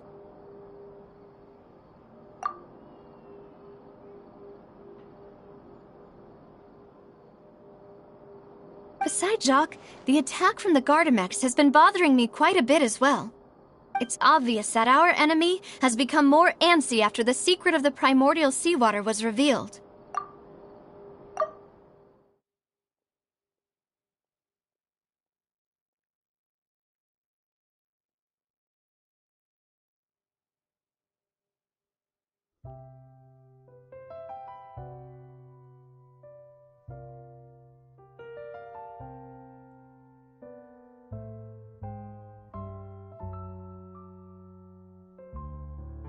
Do you think he knew, even then, that we'd follow this lead to the end? Given everything that's happened since, it's quite possible. But who among the 3 suspects would have the ability to control privately owned Gardamex?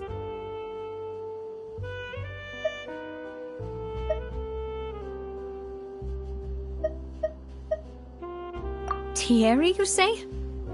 Huh. It is possible that he's figured out a way to convert the Gardamex for personal use. But I didn't feel like he was lying when he was talking to us about the mecha.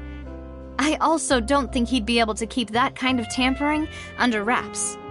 Yeah, had he actually tampered with the mecha, we'd be able to prove it with a simple check of the guard's inventory.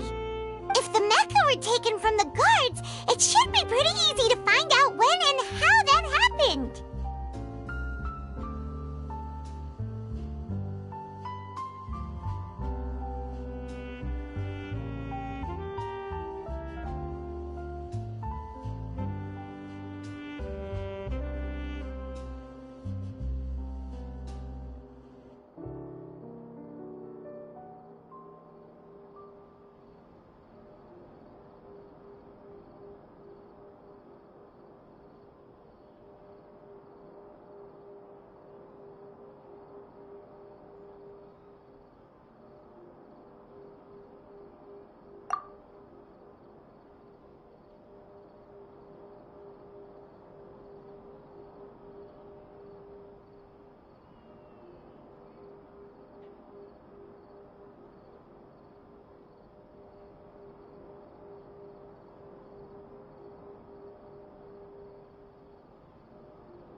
Florent?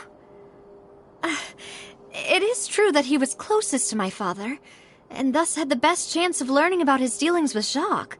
But as Spina di Rosula's advisor, his work mostly deals with personnel and security, so he shouldn't have much means when it comes to finances. So you're saying he's too broke to afford a mecha army? Exactly. He can't. And even if he could, I don't think he would be able to dispatch a whole group so quickly.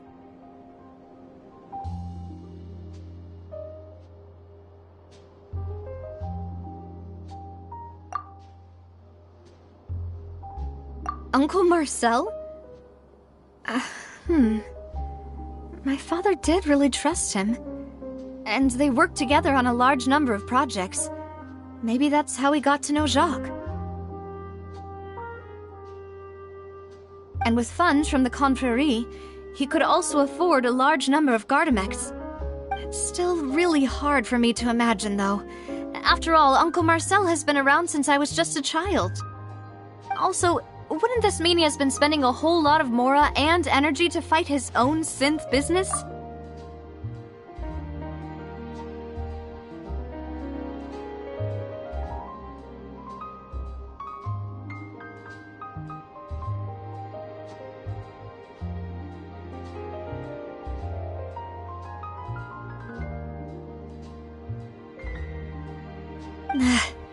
Who could it be?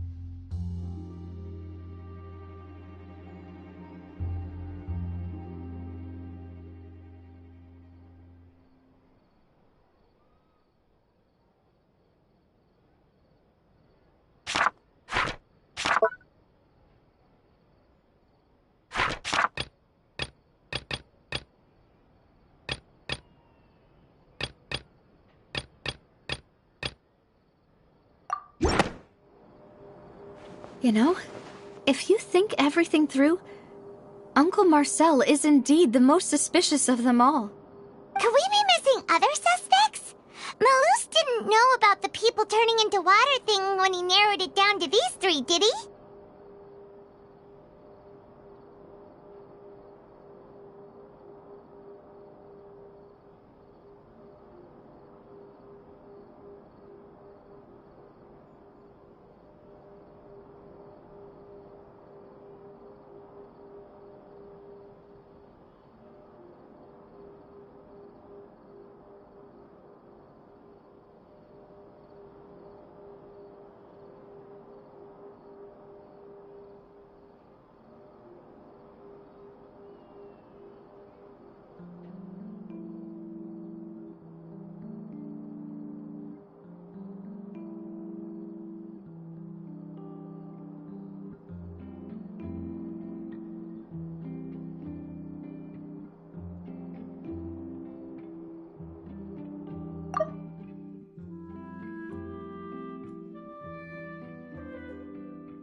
Could we be missing... You know, if you think everything through, Uncle Marcel is indeed the most suspicious of them all.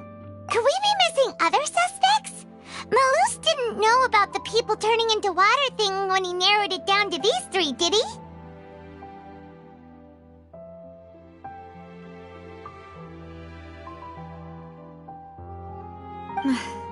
Malus has always been very reliable, and his judgment of others' trustworthiness has been fair and well considered.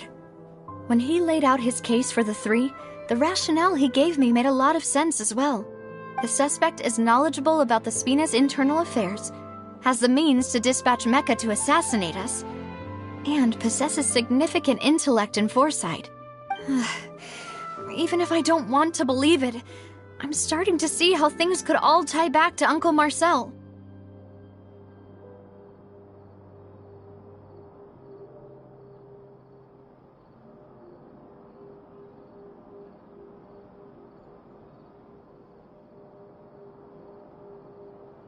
Well, we still have another trump card on top of all the theorizing and speculating.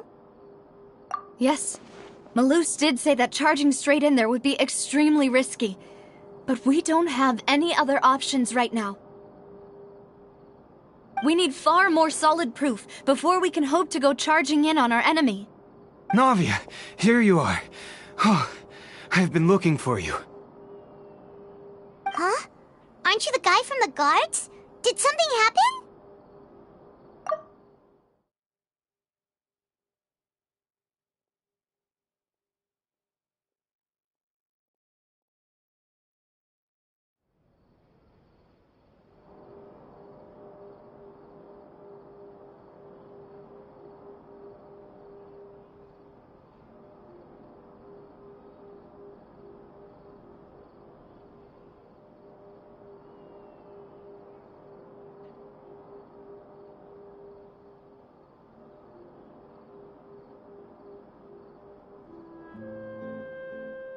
Yeah.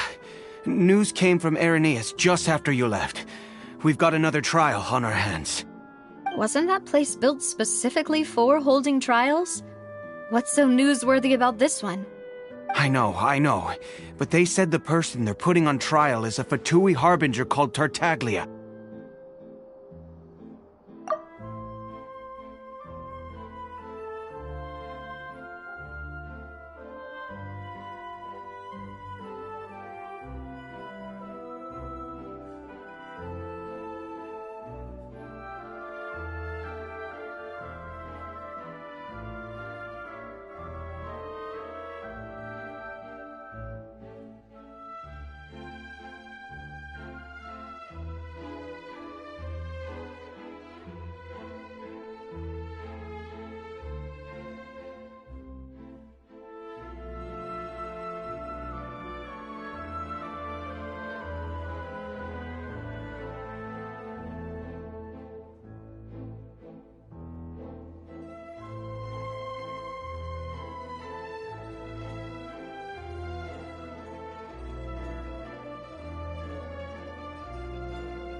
What?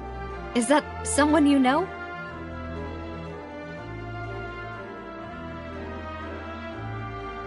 Yeah, we know him. Maybe even a little too well. Well, he's been accused of being the true culprit behind the serial disappearances case.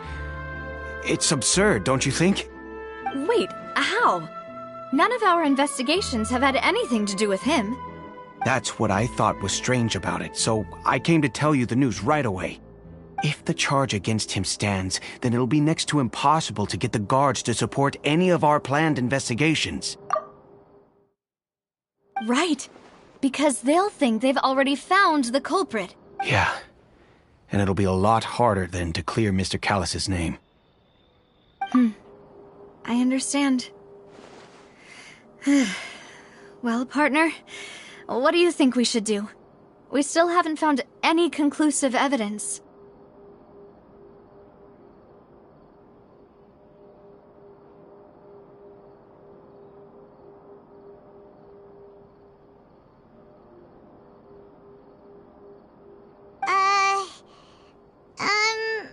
Huh? Split up? What do you mean?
Just as expected of my partner. Since this is a trial about the serial disappearances case, the culprit's attention will be focused on Irenaeus, leaving his home base wide open. You're right. This is our best opportunity. All right then, let's do this. I'll stall them at the Opera House and charge Marcel as the true culprit. I won't have any chance of making that charge stick, though, unless we find more evidence. It'll be up to you to make it back in time and hand the decisive evidence to me. We'll help you, just like you helped us in Lenny's trial. Demoiselle, please allow us to accompany you. I'm ready. Ah, Malou, Silver, when did you two get here? We heard that you'll be leaving Poisson and figured that you might require our assistance.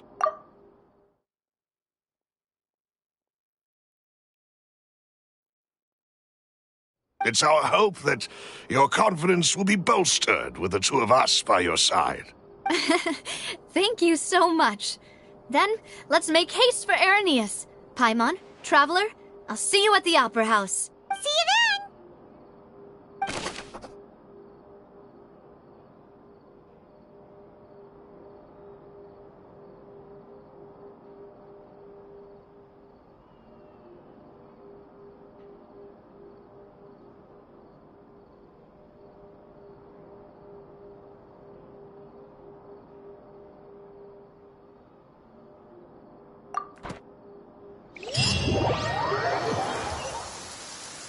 Now that Navia has set out for Irenaeus, we should also get going. The location is already...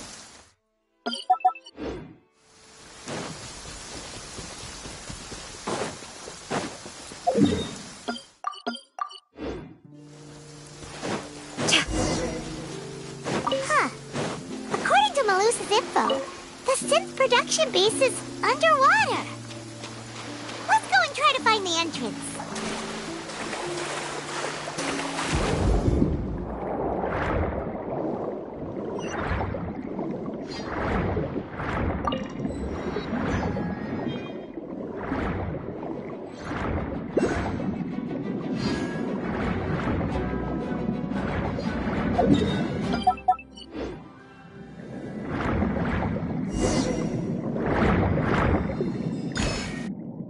Finally found it! Huh. So this is the entrance that leads to the synth production base. It sure doesn't seem out of the ordinary at all. Ah, you're right. An important place like this is bound to have a ton of protective measures and mechanisms. Navia's probably arguing up a storm right now to stall for us.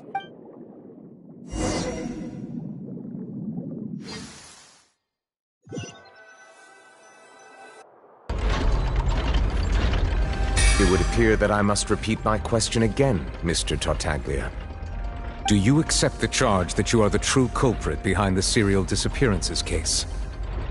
To be perfectly honest, I don't understand your country's complicated court system, or the reason why I'm being charged with something I've never even heard of.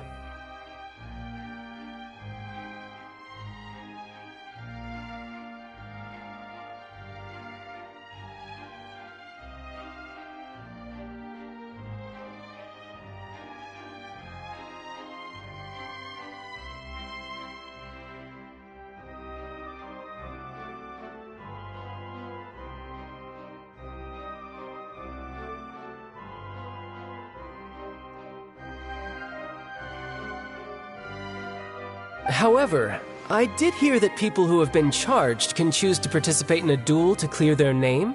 Is that right? In which case, as long as I accept the charge, I can have an all-out fight with that champion duelist Clorend, right?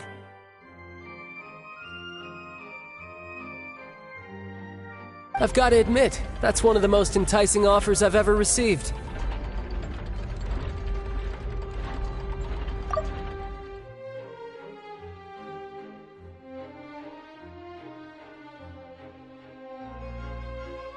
When I privately sparred with her last time, she was obviously holding back. Real disappointing. Hey! Don't you understand? You're currently the prime suspect for a major case. This isn't the place for you to be looking for fights. Oh? Sounds like the Hydro Archon wants to lecture me on the ways of the Opera House. Then why don't you duel me too? I'm the kind of student that learns best in the heat of battle. No. That's not what I meant. Alas, it would appear that communication with the defendant is going poorly, and we have made very little progress. In that case, let me explain everything from the very beginning again. The goal of this trial is to determine the culprit behind the serial disappearances case. That case had nothing to do with him. You've got the wrong man. Huh? What's going on? Why is she interjecting again? I told you it couldn't be one of the Fatui harbingers. Miss Navia, this is the second time you've interrupted the court proceedings. I only tolerated your behavior last time because you were able to provide the court with a key eyewitness. But that was an exception rather than standard court protocol. I can very well charge you with contempt of court for your interjections. Oh, please. Did you ever think I had any respect for this place's pointless theatrics? We can put that discussion aside for now. I'm not here to argue with you. I'm here to charge the true culprit behind the serial disappearances case. And if my charges prove true, then Tartaglia here will be proven innocent by default, correct? Oh, a young lady has charged in and offered to clear my name. How fascinating. Well, I'd gotten half bored to death by all these rules and procedures anyway, so I'll take you up on that offer.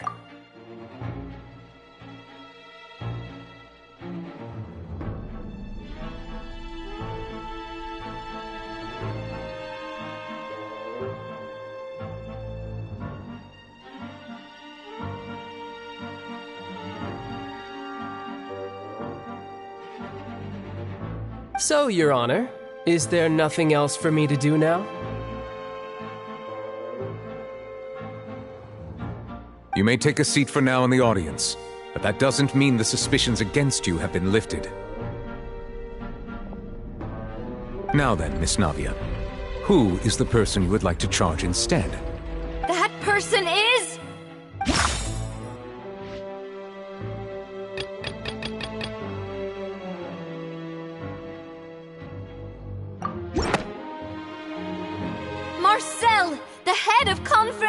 of Cabriere! Huh? What confrery? Never heard of them in my life. I've heard of them, but weren't they Spina di Rosula's sister organization? Oh, is this going to be a friends to enemies type situation? Please let me remind you, Miss Navia, that charging someone is an incredibly serious matter. Committing to the charge also means taking on the legal responsibilities associated with it. And if the charge fails, depending on the circumstances, you may also be charged with the crime of making a false accusation. Knowing this, do you still wish to charge this man? Yes, I do. In that case, I declare the charge to be valid. Miss Navia and attorneys, please take your places on the court. Members of the guards, please contact Mr. Marcel right away so that he may stand trial.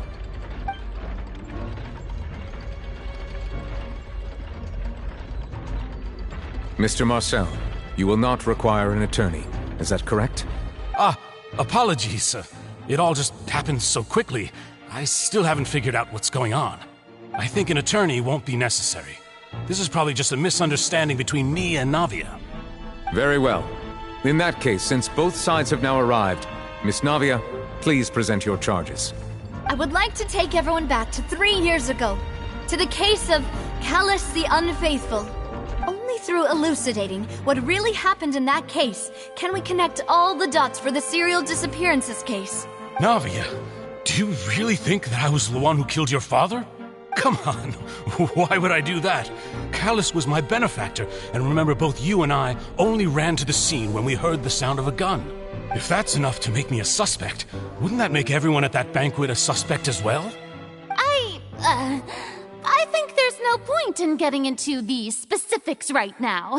The audience doesn't even have the big picture yet.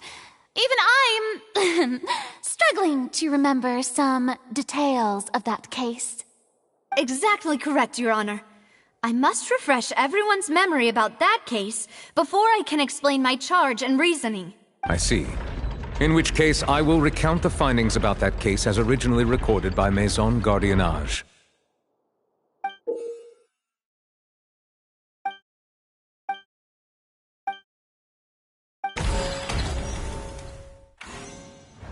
On the day of the murder, Spina di Rosula hosted a large banquet in a countryside estate owned by the Confrérie of Cabriere. During the banquet, all attending guests heard 2 gunshots from the courtyard. When the guests arrived at the scene, they found the primary suspect, Callus, holding a gun, while his acquaintance, Jacques, lay dead from a gunshot wound.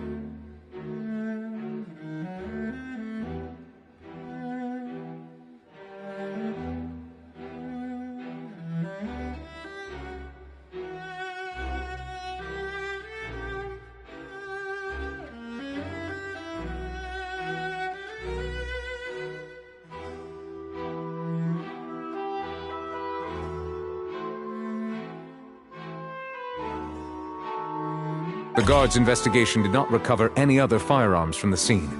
As a result, they concluded that the suspect's first shot must have missed, while the second must have taken Jacques' life. The suspect did not dispute this conclusion, and also declined to defend himself in court. Instead, he chose to prove his innocence through a duel. Callus was defeated by champion duelist Clarand in the ensuing duel, and soon succumbed to the injuries.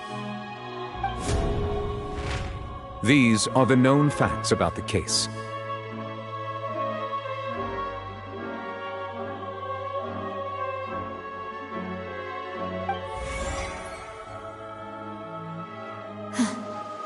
The one with the motive to kill was Jacques, not my father.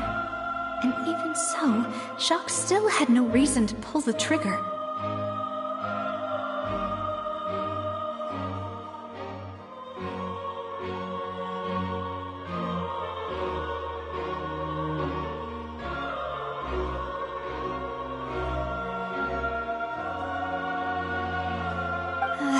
In truth, the one with the motive to kill was Jacques. In truth, the third person shot Jacques first, and was shot in turn by my father when my father seized the gun from him.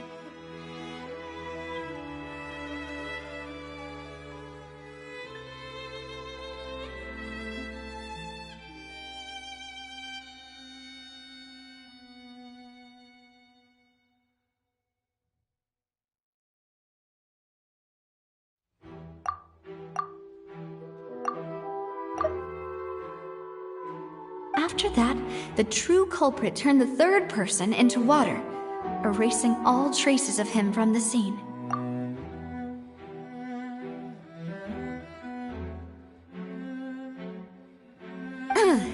Thank you for the summary, Your Honor. Of course, the guard's conclusion appeared quite sensible to us at the time. However, we should revisit the case now that we've gained new information about the abilities of water from the primordial sea.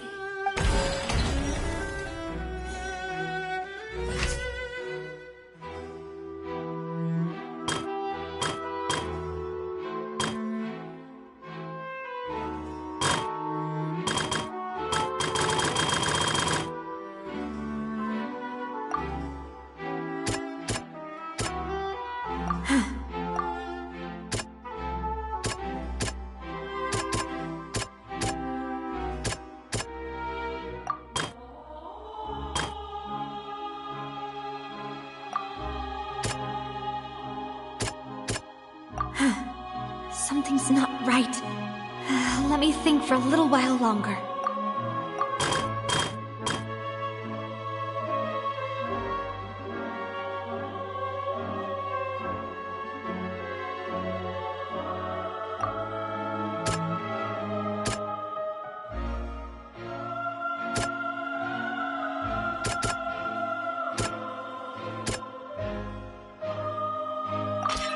This assassin first shot Jacques, then turned to shoot Callus, only for Callus to wrestle the gun from him and kill him instead.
The testimony of the victim's family confirms that Jacques had thoughts of assassinating Callus when he set out for the banquet. However, in the end he reconsidered, and instead shared everything with Callus, hoping to seek the latter's protection.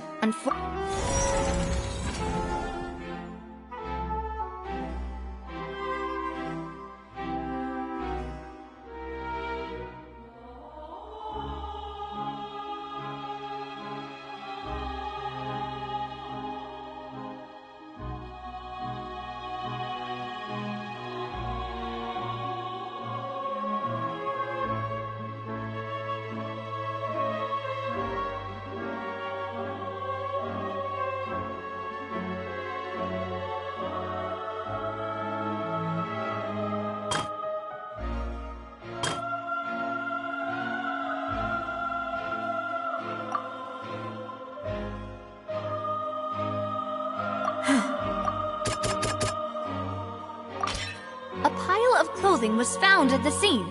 The guards once believed they were used by Jacques as a costume to disguise himself. But now, it is clear that the clothes were proof that there was a third person at the scene, and that they were turned into water after committing the murder. Since it was raining that day, the culprit was confident that they could use the rain to wash away all traces of their dissolved accomplice. Realizing this, the true culprit caused the hired assassin to dissolve into water, leading everyone to believe Callus was responsible for Jacques' murder. This is the true version of events.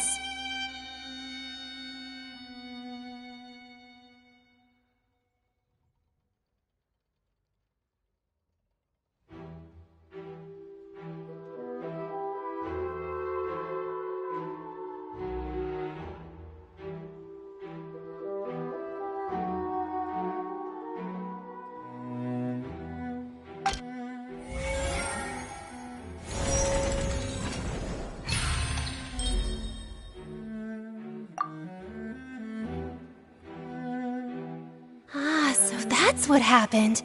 Wait, you're telling me something as dangerous as water from the primordial sea has been used for all these years? What a great theory. It also explains Callus's and Jacques' respective motives. I guess they didn't shoot each other after all. Mr. Marcel, you are the one being charged with the crime. You should provide a rebuttal if you wish to prove your innocence. Ah, but I think I agree with everything Navia just said. In fact, there was nothing in her speech that directly implicated me. Then, may I ask some questions? In my opinion, we primarily need to determine two things. One, do you have the evidence to back up your claims? I'm afraid not. At least not at this very moment. Boo!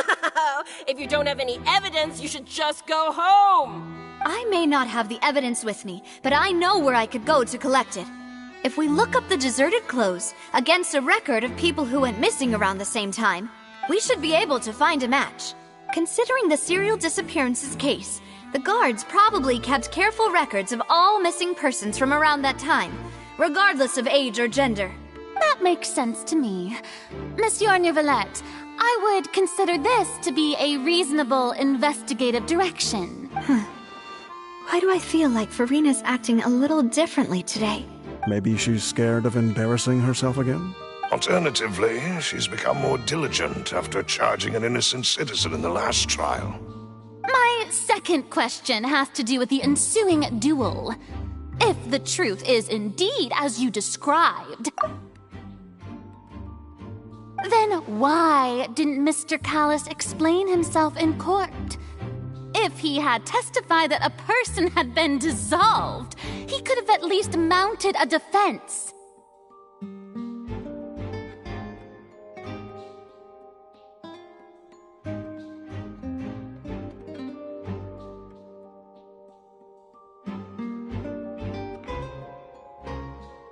I've thought about this too, and the answer is actually pretty simple. He felt there were things that were more important to him. The dissolving power of water from the primordial sea is an important secret for the true culprit of the serial disappearances case. My father could have exposed it for all to see, but he chose to take it to the grave. At that time, Spina di Rosula was in dire straits, and his reputation had already been shattered. He had no guarantee that going forward with the truth would allow the culprit to be brought to justice. What was certain, however, was that it would paint a gigantic target on my back. Boss once told me that Demoiselle had already been selected as the next target of the serial disappearances case.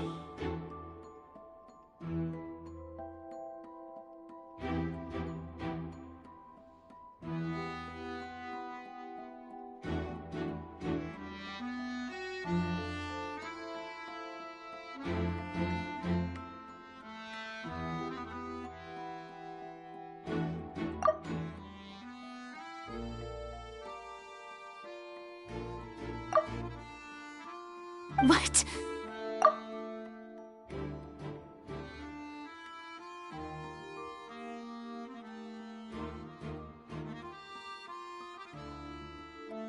If the secret had gotten out, the culprit would have fought an all-out war with Espina right there and then. I wouldn't have been the only one in danger. All of us would have stood to lose our lives.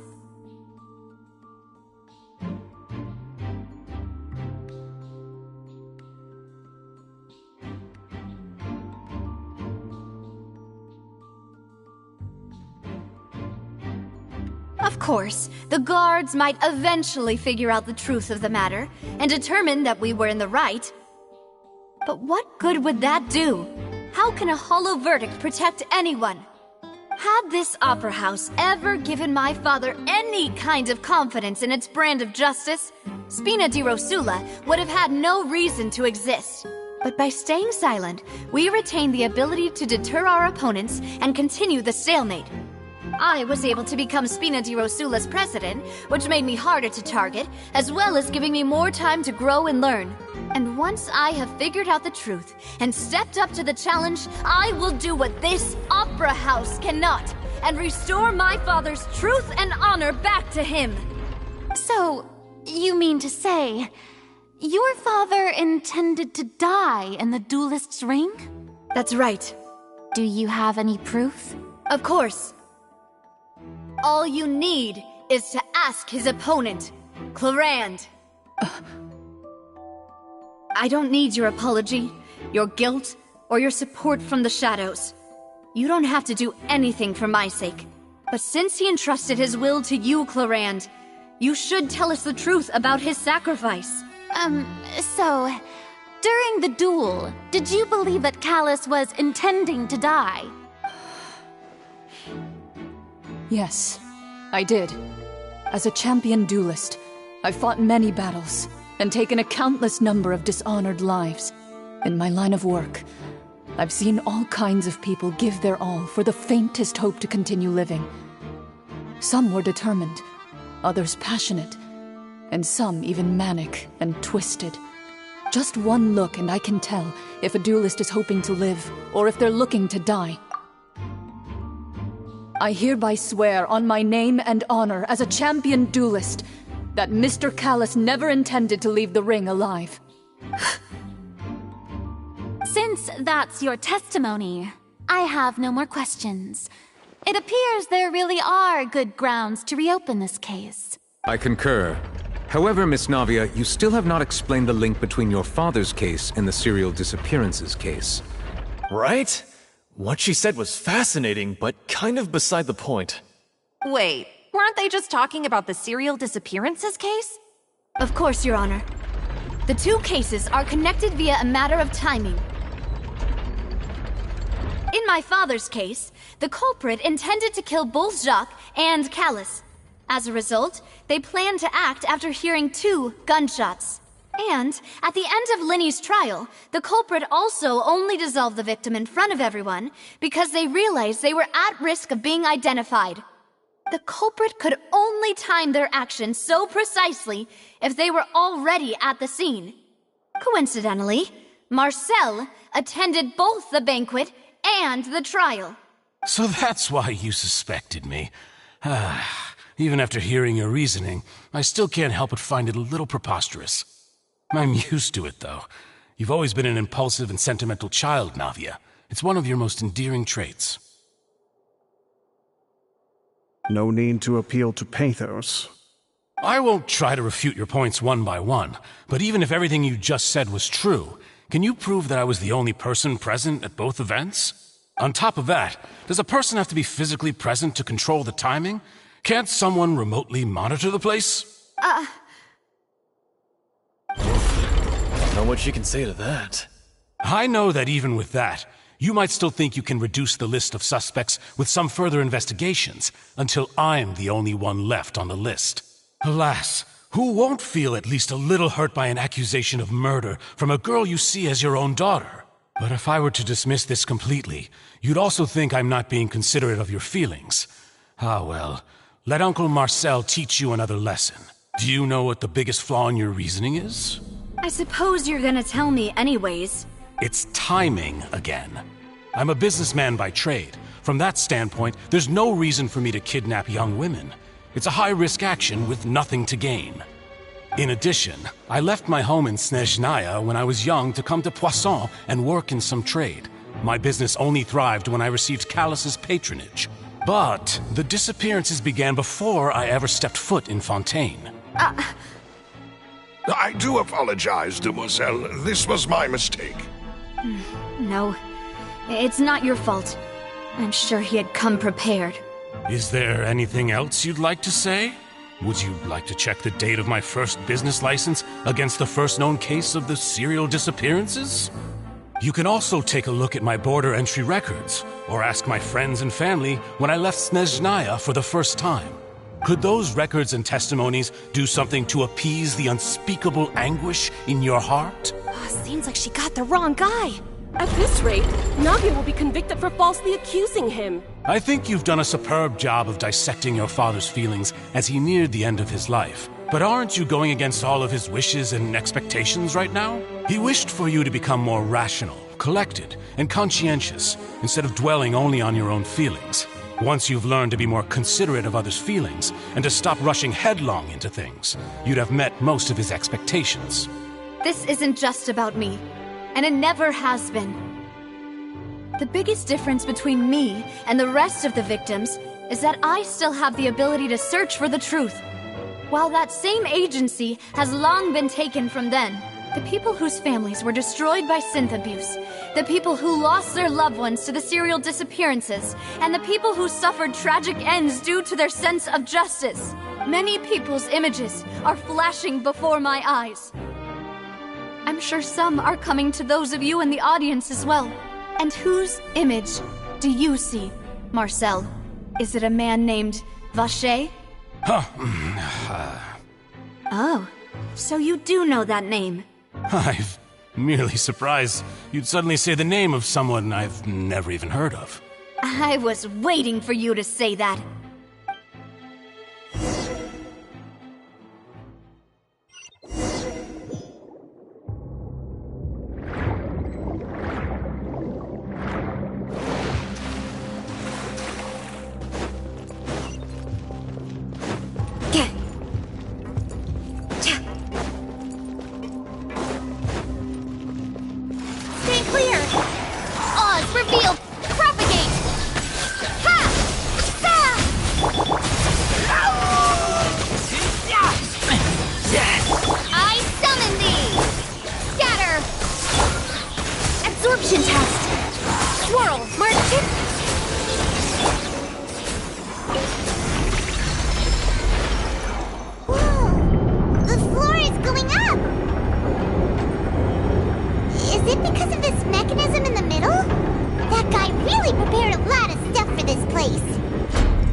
Go up, but Paimon doesn't see a way. Let's take a look around. Maybe we'll find a hidden mechanism that'll show us the way up.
amazing!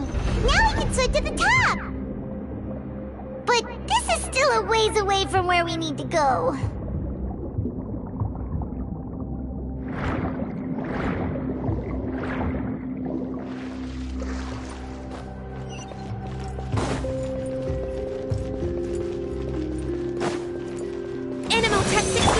By royal decree!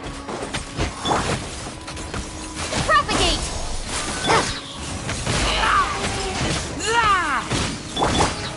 Germinate! Stand clear! Don't break my glasses! Ha! Midnight Phantasmagoria! Scatter! Absorption test! Animo hypospace!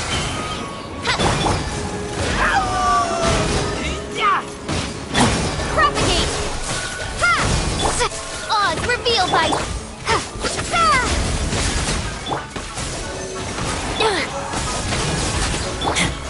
No rest for the... Propagate!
Scatter! Stay clear! Enhanced Animo modules! Ha! Spring forth! By royal decree!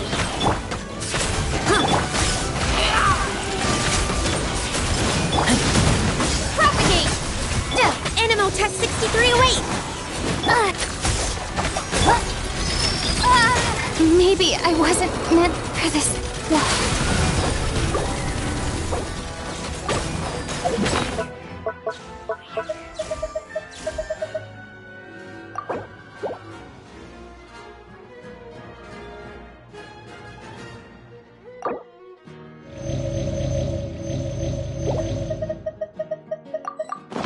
I summon the...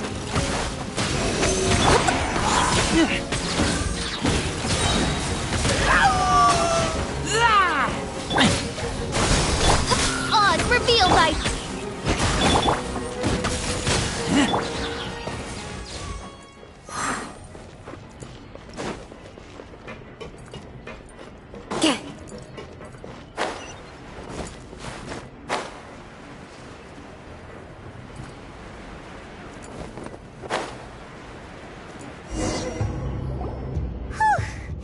After all that, we finally made it to the innermost sanctum. Though, as expected, the mastermind isn't here. That's right. Then let's hurry up and find some evidence so we can get back to the Opera House and help Navia.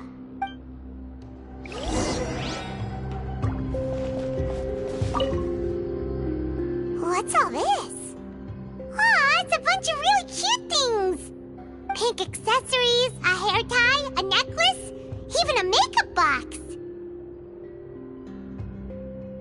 Oh, Paimon sees it too, but why are all these cute things labeled with different girls' names? Huh? You mean the girls from the serial disappearances? They were brought here? And then they were turned into water. And all the boxes of things, these names. That means... Oh, this is terrible!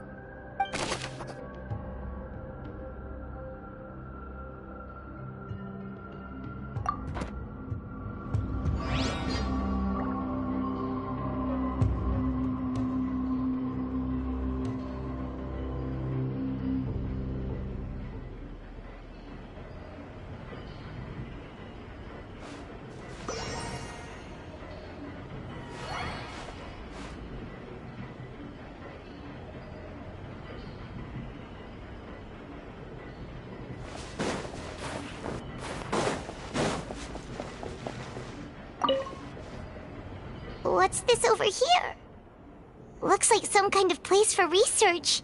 Experiment number 16 aims to verify Jacob Ingold's research conclusions on the primordial sea and use his theory as a foundation to achieve a breakthrough. The experiment was a failure. No individual managed to resurface from the water from the primordial sea. Female specimens 22, 23, and 24 were dissolved.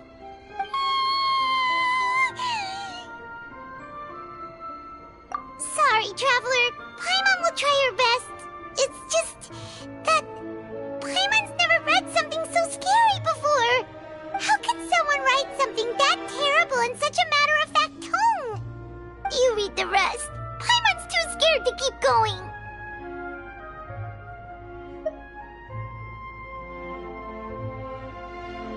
So that's why he did all of these experiments.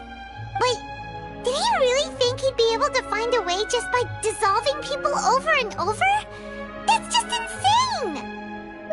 Huh? Isn't that the name you heard by the fountain? Paimon thought he was an eyewitness in the serial disappearances case. You mean Vache is the one who did all of these... experiments? So that's it!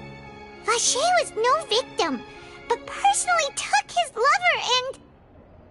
No, that's not it either! If that's the case, why would he want people to resurface from the water?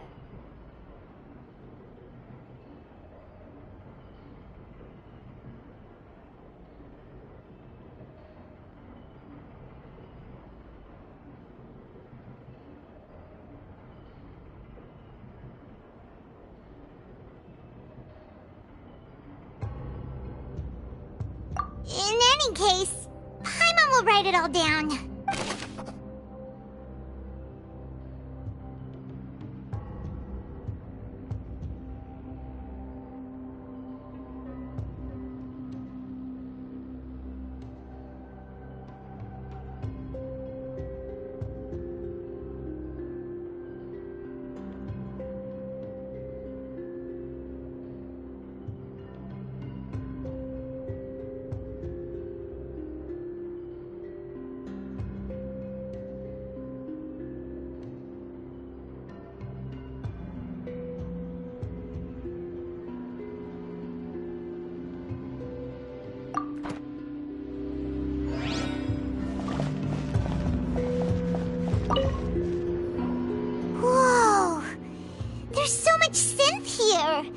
And so many bottles of ingredients that probably just contain the waters of the primordial sea.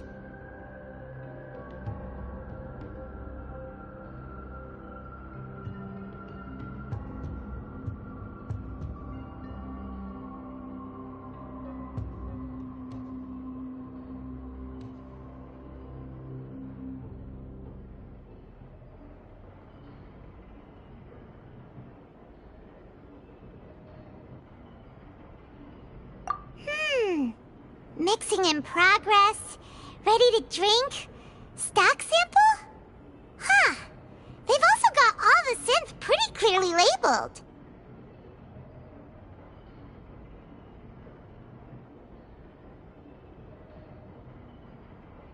Whoa! There's even fruit-flavored synth?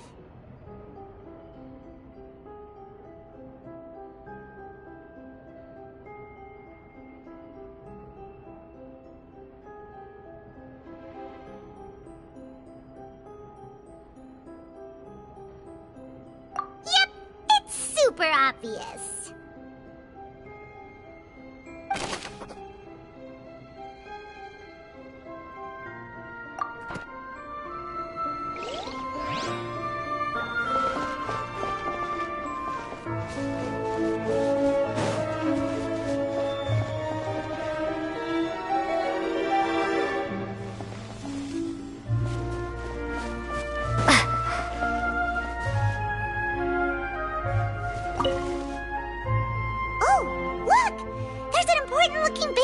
Here, and it's full of water. That means this is where they make all the synth, and that special water is the main ingredient. If you dilute it with normal water, you'll get synth, but the pure stuff can dissolve a human.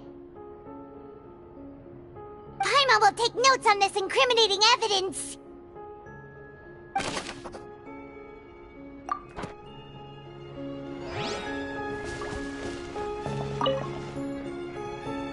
What's written here? Nothing escapes Detective Paimon's eyes.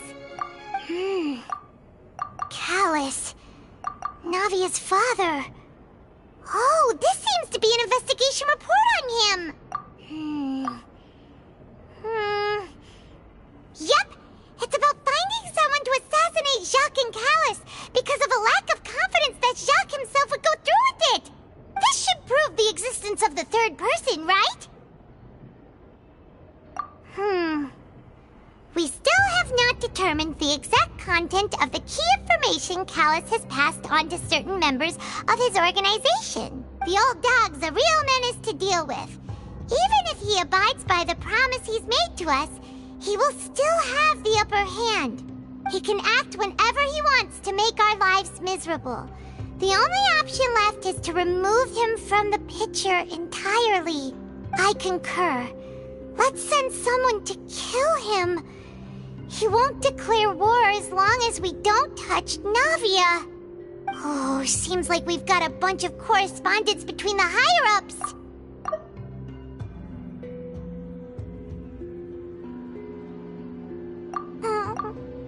They're all just so evil.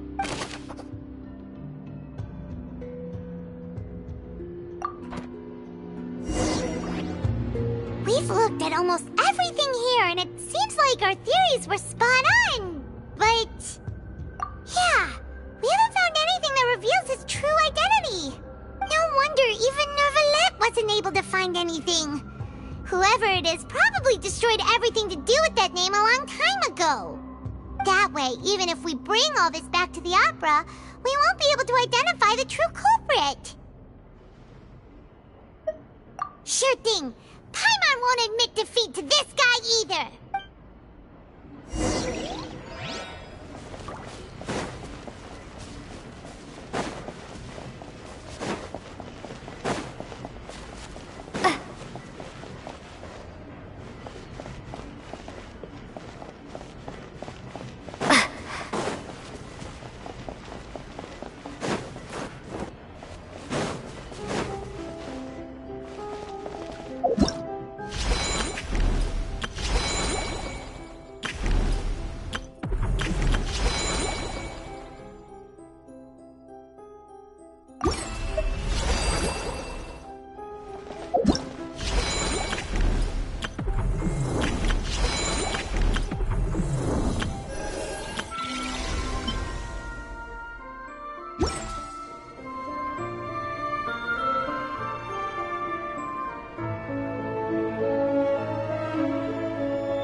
We'll find something for sure.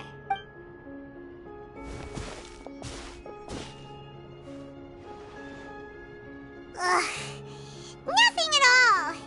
And Paimon can't even find snacks either. Whoa, really? Let Paimon see. Vinier. Isn't that Vache's lover's name? Then you found her diary. Let's see. Aw, it's just a normal diary chronicling their love story. She was so sweet, too.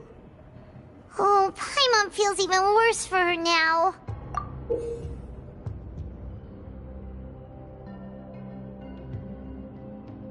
So many! A whole page's worth! But they're all crossed out. Was she unhappy with all of them? The final name she decided on was Marcel. Wait, but Marcel's pretty old. Has this case been going on for so long that he's Vache and Vinier's grown son?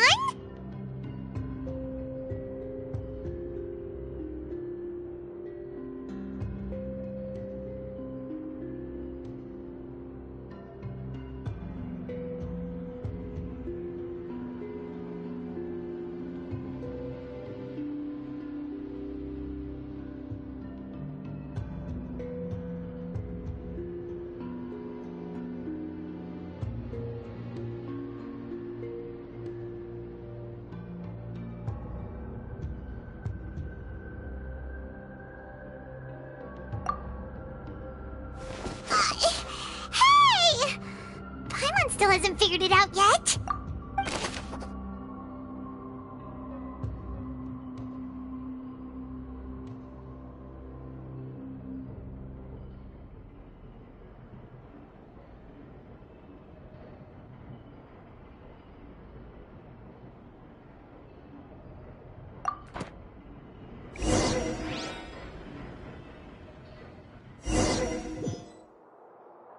And whose image do you see, Marcel? Is it a man named Vache? Oh, so you do know that name.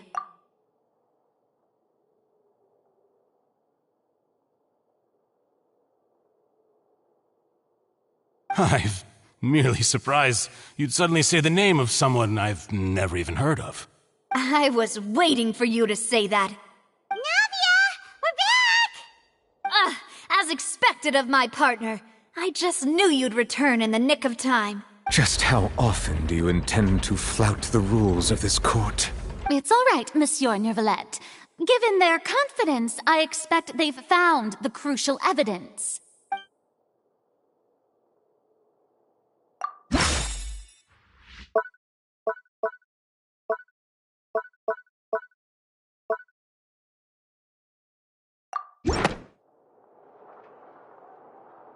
But the truth of it, Marcel, is that you've always been Vache. Huh? We've investigated your lair and we already know everything! After your lover, Venier, was dissolved, you kept abducting young women to experiment on the hopes of bringing her back to you! You even created Marcel as a new identity and destroyed all records of your past as Vache! So that's it. Even the villains in opera performances rarely go that far.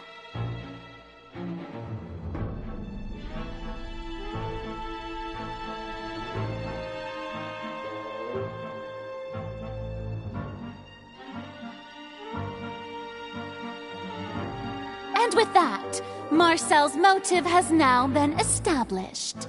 This information regarding your past also dismantles your prior timing defense. Well, Marcel, do you know where you went wrong? You fixated your gaze on the lover that passed away, instead of paying attention to the living people around you. So, you never noticed how we changed, or how we grew as individuals. You also never understood Boss's real expectations for his daughter. Or our determination to see things through. Your determination. Mr. Marcel, please speak up now if you would like to defend yourself. Otherwise, the trial will move on to the next stage. Do you really think I wanted to do any of this? Pay attention to you? What for? Have you ever paid attention to me? Ever empathized with my pain? Ever known how it feels to watch the love of your life dissolve right in front of your eyes? No one helped me. No one even believed me. All those decades ago, even the officers from the Maison Gardiennage were laughing at me. They said there's no way a human being can turn into water. So I must have gone mad from grief. Vinier's death was brushed away by all of you as if it didn't matter at all. Well, now you know, don't you? Ha! Well, it's too late now. All those who were dissolved are gone forever. You only have yourselves to blame. You set up this ornate opera house in pursuit of your so-called justice, your beloved drama, while turning a blind eye to the suffering of the people. Venier is dead. We promised each other that we would always be together. Wherever she goes, I will follow. But I'm not from this blasted place, so I can't be dissolved, no matter what I do. Hey, is that water from the primordial sea that he's drinking? I can't dissolve! Can't dissolve! Can't dissolve! Do you all see? I can't go, I can't follow. So if I can't go where she is, what choice do I have but to try to bring her back? I did all of that, and in the end, that accursed Callus still got the better of me. I spent my entire life living on pins and needles, only to get stabbed by his idiot daughter at the very end.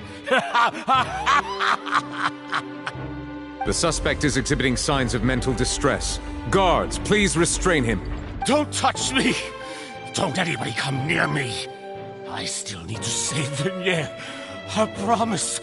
We made a promise. Venier! Please, Venier! Don't think badly of me. All I want to do is fulfill our promise. At this point, the verdict of this trial is clear. With Mr. Marcel's conviction, the charges against Mr. Tartaglia no longer have any basis. Fine by me. I was in a bad mood, but after a show like that, I'm actually feeling pretty good. Traveler, please submit all the evidence you have collected to the guards, so that I might review and summarize the truth behind the serial disappearances case.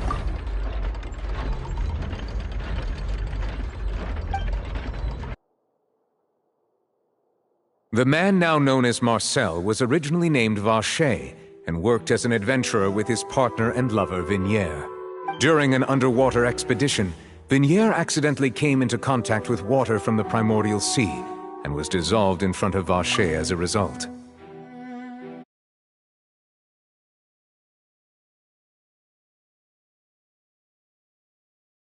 Vacher learned of the primordial water's existence through the work of others and began to kidnap young women for research, with the goal of discovering a method to restore Vignier back to life.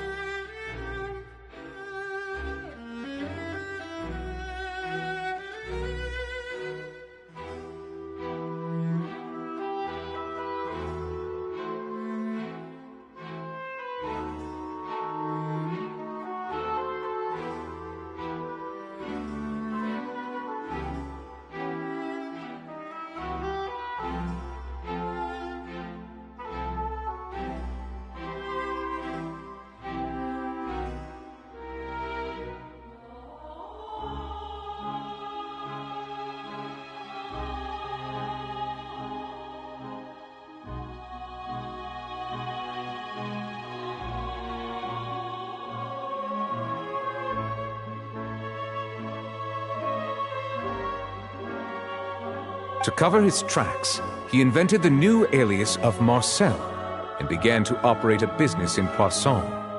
During the course of his research, Vacher discovered that a diluted concoction of water from the primordial sea can induce feelings of euphoria and began to manufacture and market synth. However, as he accumulated wealth to fund his continued research and expanded the scope, he came into conflict with Spina di Rosula. After exchanging blows with Spina di Rosula for many years, Vacher decided to assassinate their president Callus at a banquet. Although the assassination did not go as Vacher expected, he was able to turn Callus into the murder suspect by dissolving the assassin he sent to the scene.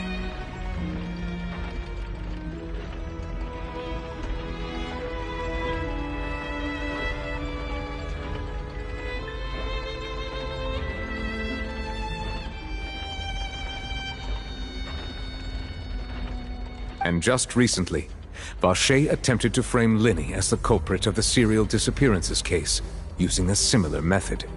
However, his attempt to frame Linny failed, and the power of water from the primordial sea became public knowledge. This case also exposed enough of Vacher's machinations that he was eventually successfully charged in court. Thus concludes the enigmatic history of the serial disappearances case, with the truth revealed to all.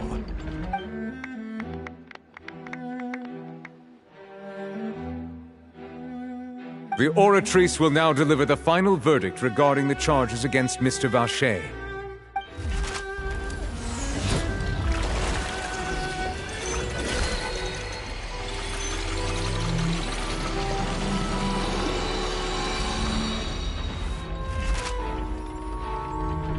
According to the judgment of the Oratrice Mécanique d'Analyse Cardinale, Mr. Vacher is guilty.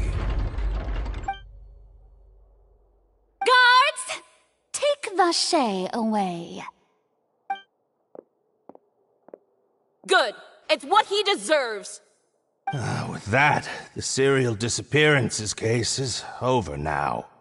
We really just witnessed history. Who would have thought the true culprit would be such a polite and well-spoken guy? Yippee! We helped Navia bring the bad guy to justice! He's hurt so many innocent people and now he's finally getting what he deserves. Huh? Are you okay? Demoiselle, you were absolutely brilliant.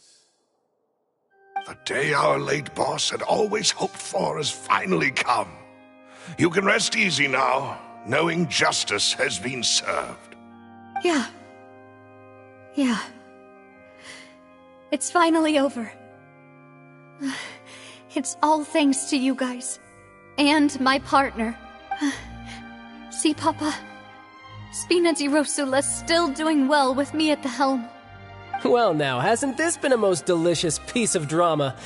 The villain has been caught, justice has been served, past wrongs have been righted, and it's a big ol' happy ending. Since it's been such a great show, I'll just let the false accusations against me slide. Either way, I've still got some business to attend to. So, if you'll excuse me... Please wait just one moment, Mr. Tartaglia. Ugh, what now? None of this has anything to do with me. According to court protocol, since this trial was initiated due to a charge against you, a verdict must also be made regarding the initial charge before the trial can conclude. Oh, come on. Is this really necessary? Haven't you already caught the real criminal? Isn't it time for side characters like me to exit stage left? Please respect the laws of Fontaine.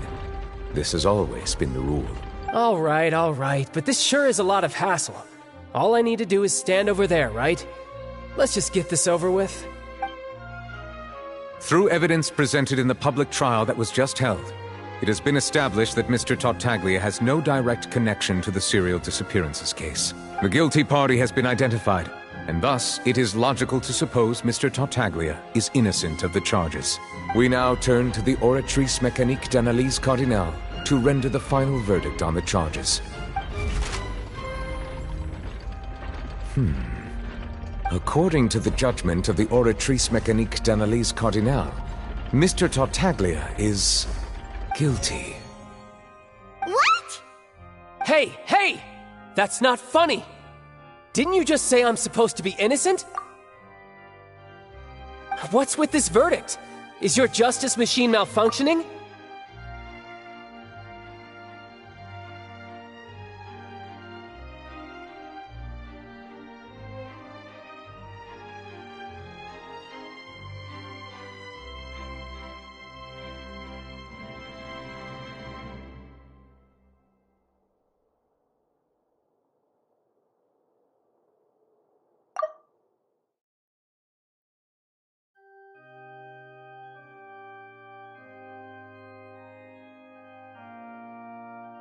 Huh? This has never happened before. The Oratrice actually returned a different verdict from the Chief Justice. I mean, have you ever heard of an innocent Fatui Harbinger? Do you think the Oratrice might have just convicted him on general principle? But weren't the charges about the serial disappearances case? No matter what else he's guilty of, it shouldn't affect the verdict in this case, right? The judgment of the Oratrice Mécanique d'Analyse Cardinale is, by law, the final verdict of the court. We must accept the guilty verdict. Guards, please take the suspect into custody per court protocol.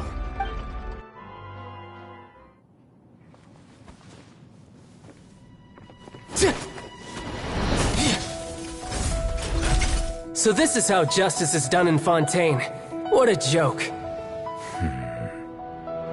You've got your rules.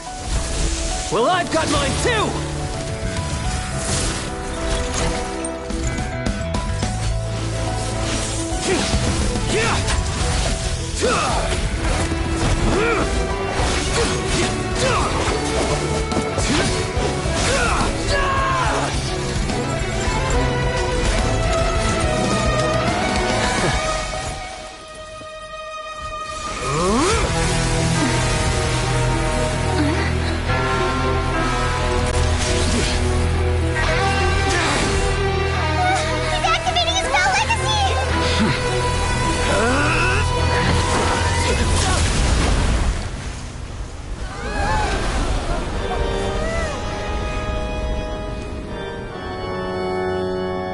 I am sorry. If you have been wronged, we will find the truth. But the rules of the court must be upheld.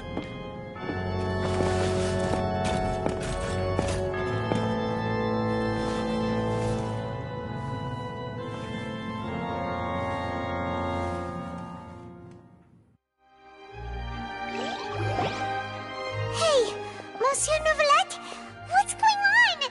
Shouldn't they have been cleared already? Apologies. This is also the first time I've encountered such a situation. However, according to the rules established at the conception of Fontaine's court system, the Oratrice's judgment is the final verdict of the court. All I do is follow court procedure. As for why the Oratrice arrived at the conclusion it did, you should probably ask someone more knowledgeable than me.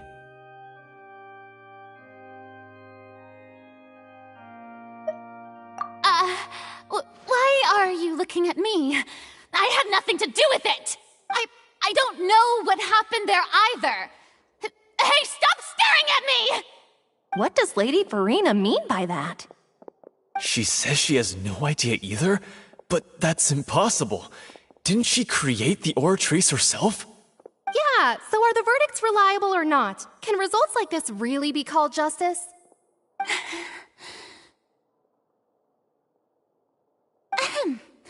My dearest citizens, did you really think we'd allow an incorrect verdict to be handed out in this court? Did you really believe that the judgment could be mistaken or be the result of some sort of random mishap? Don't tell me you thought even I had been blindsided by the Oratrice's result. But the way she looked just now, it was pretty obvious she had no idea what was going on. However, given the state of things, I shall give you an explanation.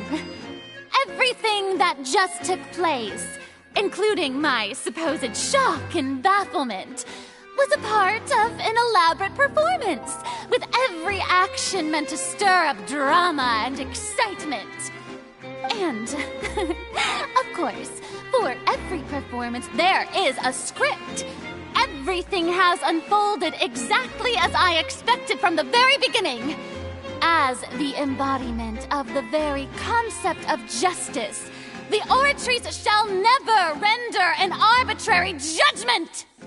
If you thought Child had nothing to do with the serial disappearances case, it is only because you've been blinded by the superficial appearance of innocence. Everything he's done, not to mention the danger he poses, are beyond ordinary comprehension and completely unforgivable!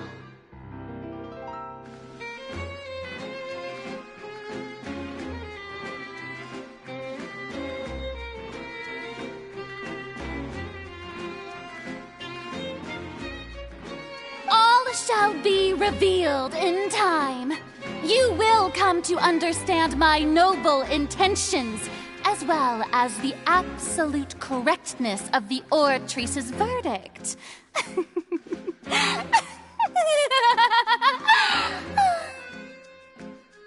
Now, having said that, although I hate to leave things hanging in suspense, it is now time for this performance to end. As the lead actress, I shall be the first to take my leave. Toodaloo! So she chose to make her escape after all, did she? So you're saying we shouldn't put much stock into what she just said? She probably just put on that performance to save face. As for the truth, it's unlikely that she actually has any idea.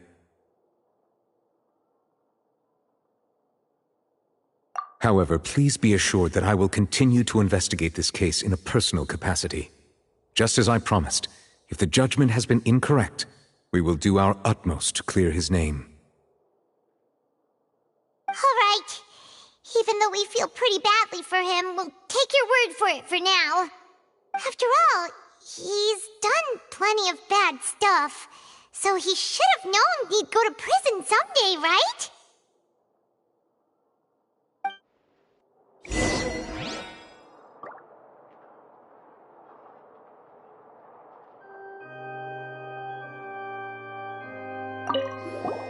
Oh, Monsieur Nervalet! That power you showed when you took him down.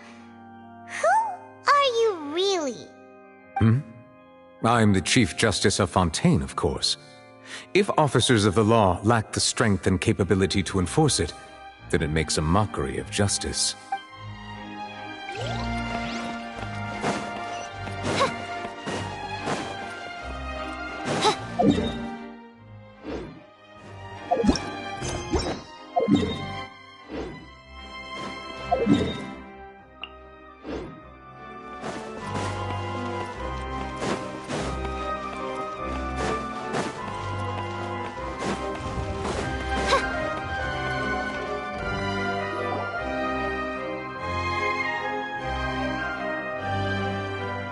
Hey, what are you doing? Quick, stop him!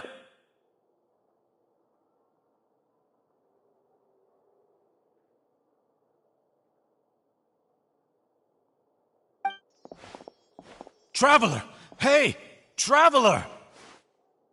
Marcel! What are you doing over here? Stop resisting arrest! Cease, or we'll add another charge to the list! No, wait! I just want to ask the Traveler something. I'm not looking to run away. Please, just let me ask this one small thing. Go on.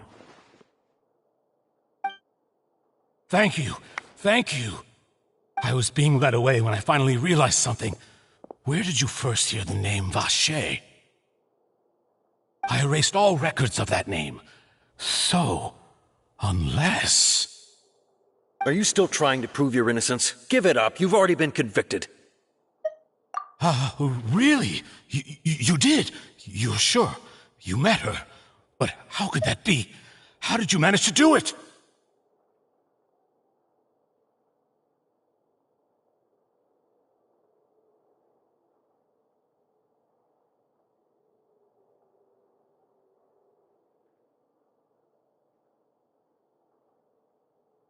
The Fountain of Lucine? Then she's been so close to me all along. And I just never... Please give me a chance to talk to her again. Just let the Traveler take me to the fountain to see her one last time. This is the last request I'll ever make in my life. You can do whatever you want to me afterwards. I don't care. What? Give an inch and you want to take a mile? Do you think serial killers get to make requests like that? Paimon agrees. Why should we give him what he wants when he's only done a ton of super terrible things? This request, is it worth as much to you as your life? Of course! Wait, no. It's worth even more than my life. Humans. Will they betray the instinct to live just to satisfy spiritual needs? Very well. I will grant your request. Your Honor, I fear that... I will go with him. You do not need to worry about any escape. In that case, I shall leave him in your most capable hands, Chief Justice. Thank you, Your Honor.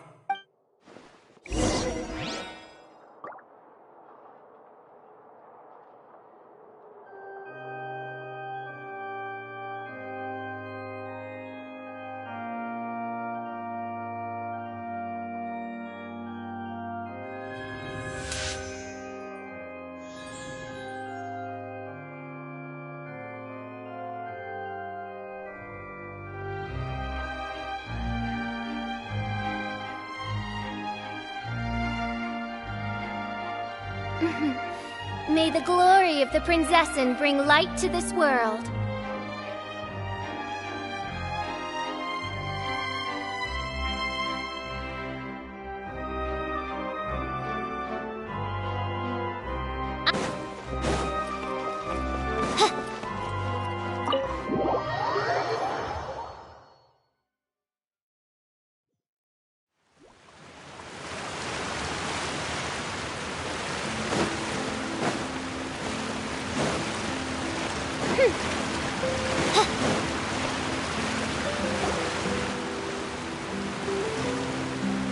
Is this the place?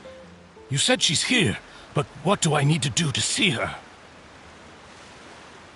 Yeah, and even Paimon could hear her after drinking that thing. Didn't you just drink a lot of it on the stage as well? Oh, in that case... Vacher! Ah! Yes, that's it! So you heard it too! Vignier, it's me! It's me, Vacher! Vacher? Vacher!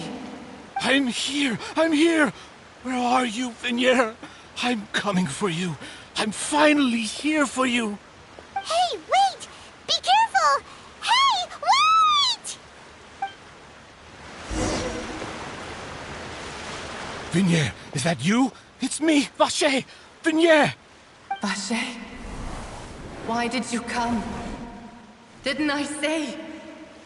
You don't need to look for me. You look a lot older than I remember. How long has it been? It's been more than 20 years. I've suffered for over 20 years since the day you left. All this time, only the thought of bringing you back has kept me alive. Nothing else mattered to me. I must be dreaming. Who would have thought I'd get the chance to tell you all of my feelings like this? Vignier, you are my everything. I really don't know how I could live without you. But Vacher, if you ask me, this world would be better off without you.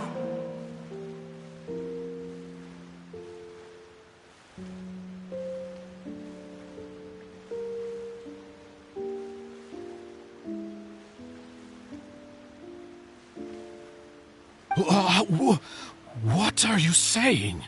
If not for you, I would have finished my law degree and probably become a top-tier attorney one day.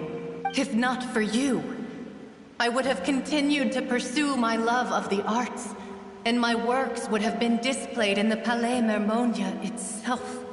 If not for you, I would at least have been able to take care of my mother. And she would not have grown old and died alone, with nothing but the tears on her cheeks. It's all because of your selfishness, Vacher. It's all because of you. You... Wait, you are not Vignier. Who are you? You're right. I am not Vignier. I am the sacrifices.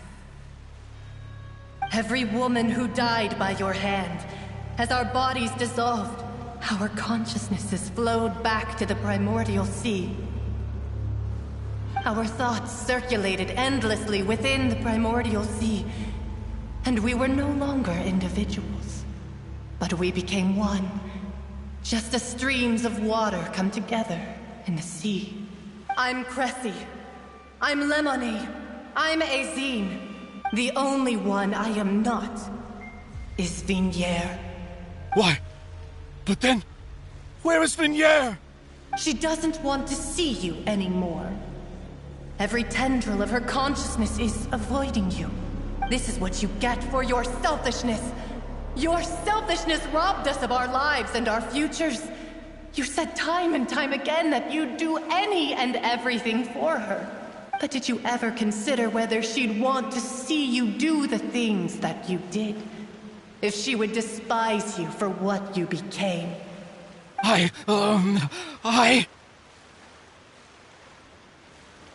You are a liar, a heartless murderer, and a cowardly narcissist.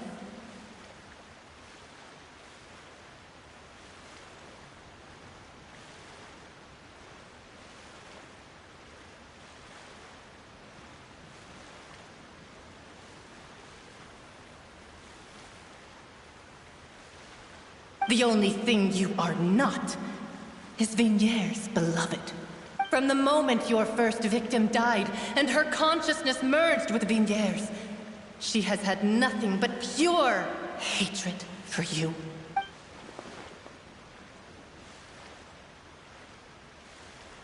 No! Vignier! She can't hate me. Let me see her, please. Have mercy. You still don't understand. When I said don't look for me, that came from the real Vignier. She really doesn't want to see you anymore. But on top of that, she also said that because it's her final drop of pity for you. She said that because she knew that if you did come here, we will show no mercy to you. Vacher. Vacher? Vacher. Vacher. Vacher. Vacher. Drown.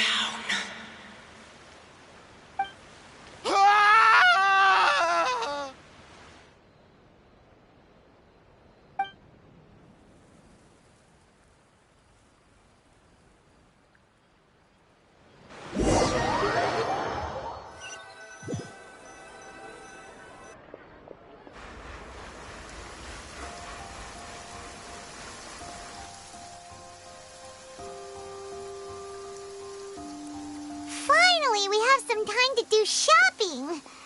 Gosh, it's really been a long time since we've been able to relax. Huh. Well met, partner. I knew something great was going to happen when I woke up in such a good mood today. Even this weather can't put a damper on the demoiselle's mood. It's a pleasure to see you both again. Oh, hey, Navia! It's been a few days. Paimon's already started to miss you. Oh, now that I believe. I'm easy to work with and always bring home the bacon. Who wouldn't treasure having a partner like me? Sounds like you're really enjoying life these days, Navia. What have you been busy with since the trial? It's just been one thing after the other. I've been making non-stop trips between Poisson and the courts in Sen. Everyone from Spina di Rosula organized a memorial for my father. We never held a memorial when he first died, since everyone knew that even if we held one back then, no one was going to come. This time, though, everyone in Poisson, and even many people from the court, all attended. So his name's definitely been cleared now. That's what we like to hear. It's been the dearest wish of Demoiselle all along.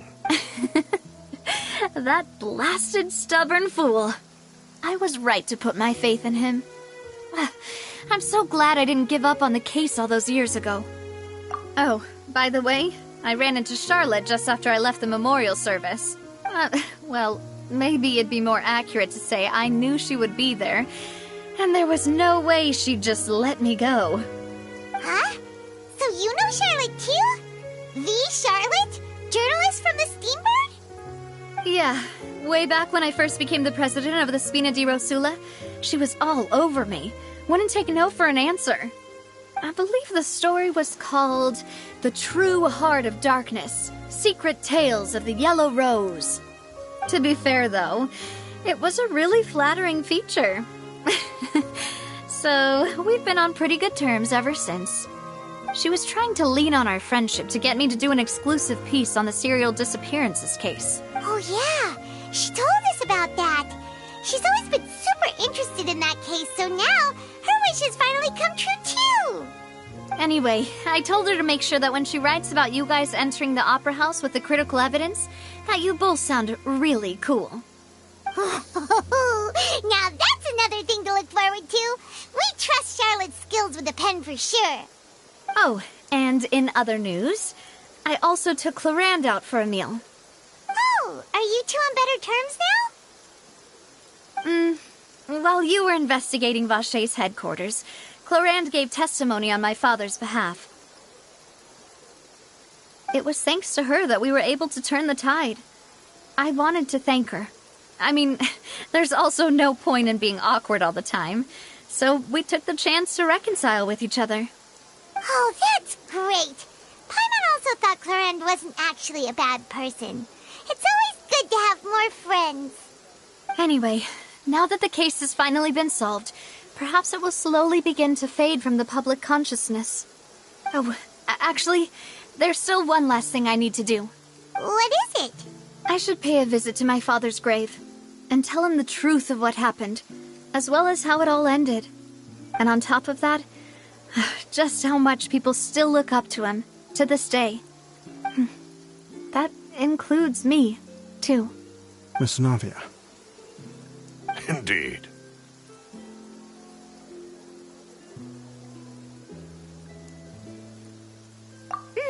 We want to go too. We also think Callus is a really admirable person. Sure thing. I'd like you two to share the moment with me. After all, without you, there might not have been such a positive ending. And in that case, everyone, let's be off. Considering the recent weather, we'll be lucky if we can reach Poisson before dark. Yeah, you're right. It's been raining non-stop for a few days now.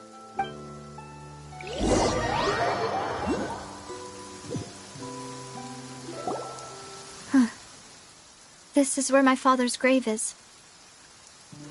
To be perfectly honest, even I haven't been back here for a long time. Huh? There's someone there already. Wait, that figure. It can't be... Hmm? Isn't that Nervalette? Why would the Chief Justice be here? Huh? Navia?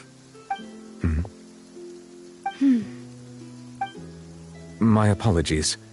I should have asked before coming to pay my respects. Don't say that. Sorry about that. Oh, I was trying to say there's no need for you to apologize. I wanted to show my father how much I've grown. But still, I doubt I've grown to the point that even the Chief Justice would feel compelled to apologize to me over and over. In that case, I will stop apologizing for now. You really could use some pointers on understanding human emotions, Monsieur Neuvillette. In any case, why did you come to Poisson? Well, ever since that day, I've been turning a question over and over in my head. Just what is justice, anyway? There was once a time when I didn't want to believe that there could be anything more important to humans than life itself. Oh, rather than that, it's probably more truthful to say I didn't believe humans were capable of resisting the most basic instinct of living things. That they could rebel against their own nature, or consider certain things to be more important than their own lives. Which is also why I didn't stop your father from beginning that fateful duel. I believed that a truly innocent man would never throw away his life like that.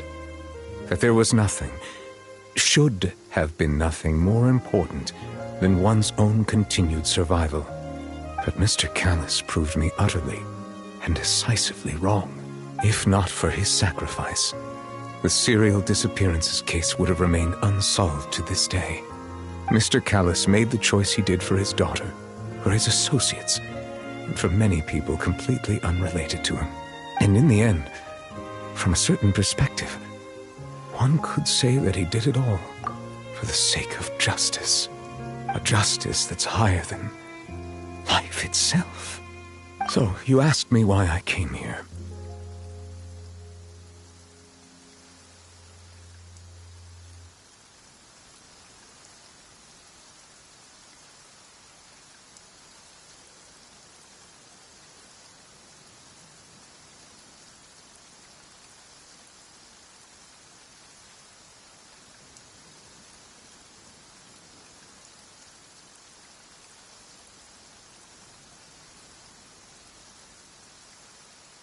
I just wanted to say my apologies to Mr. Callis in person.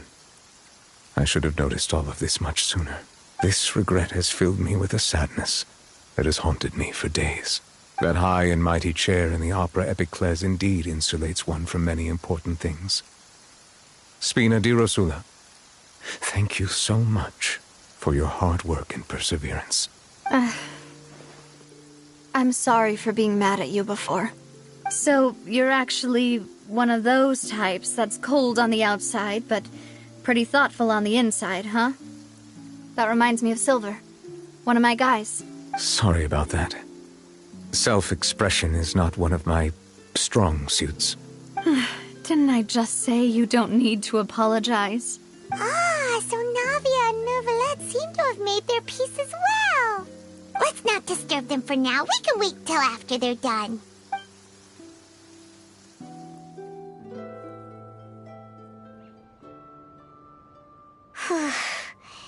Paimon's never paid respects at someone's grave before. Did Paimon do anything rude there? Huh? Oh, Paimon didn't know that was a thing. But Paimon doesn't know what she would do if she can't fly. Oh no. Paimon hopes Miss Navia won't be too mad. Anyway, Neuvillette is still standing around there. It's not often that we can catch him alone like this, so why don't we go talk to him for a bit? If we can't talk to Lady Farina, we can at least talk to him, right?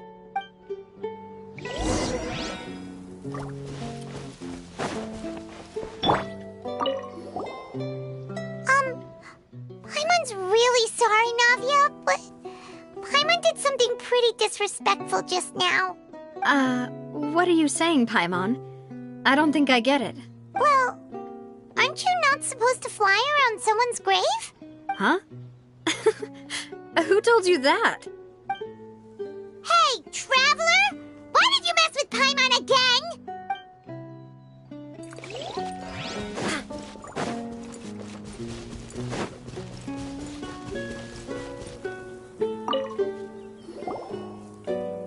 Oh, it's you two.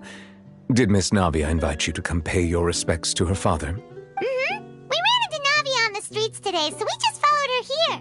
I see. Then is there something that I can help you with? Well, it's pretty hard to run into you like this since you're usually super busy. So we figured we could try to ask you a few questions, if that's okay. Please feel free. Though outsiders, you helped us solve one of the greatest mysteries in Fontaine, and it would be my pleasure to return the favor.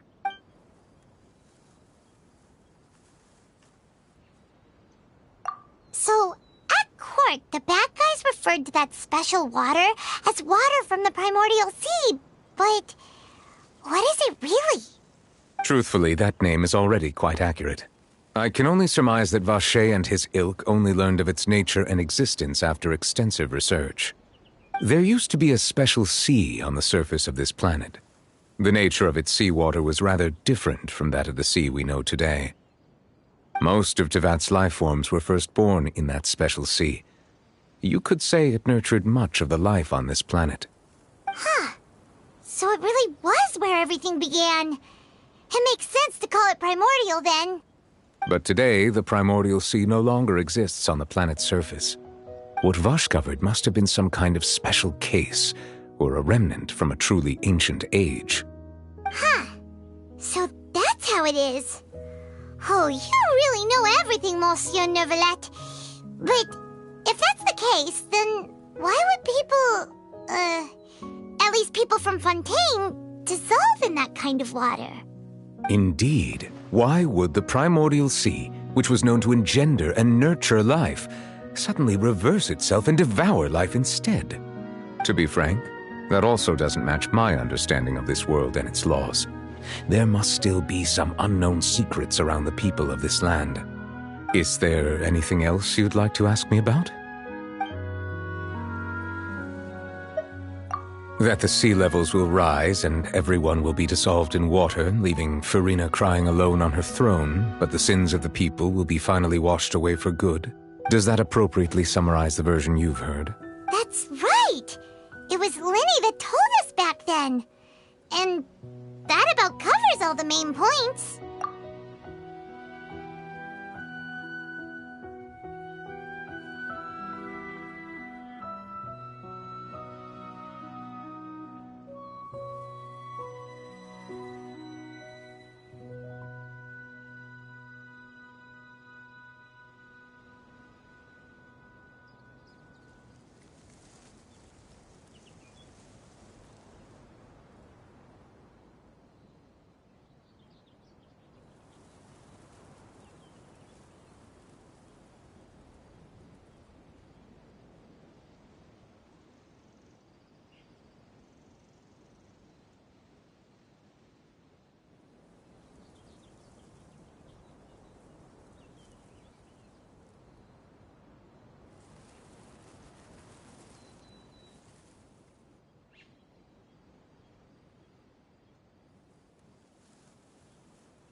Yes, up to the present, I think we reached a point where we have no choice but to confront this prophecy directly.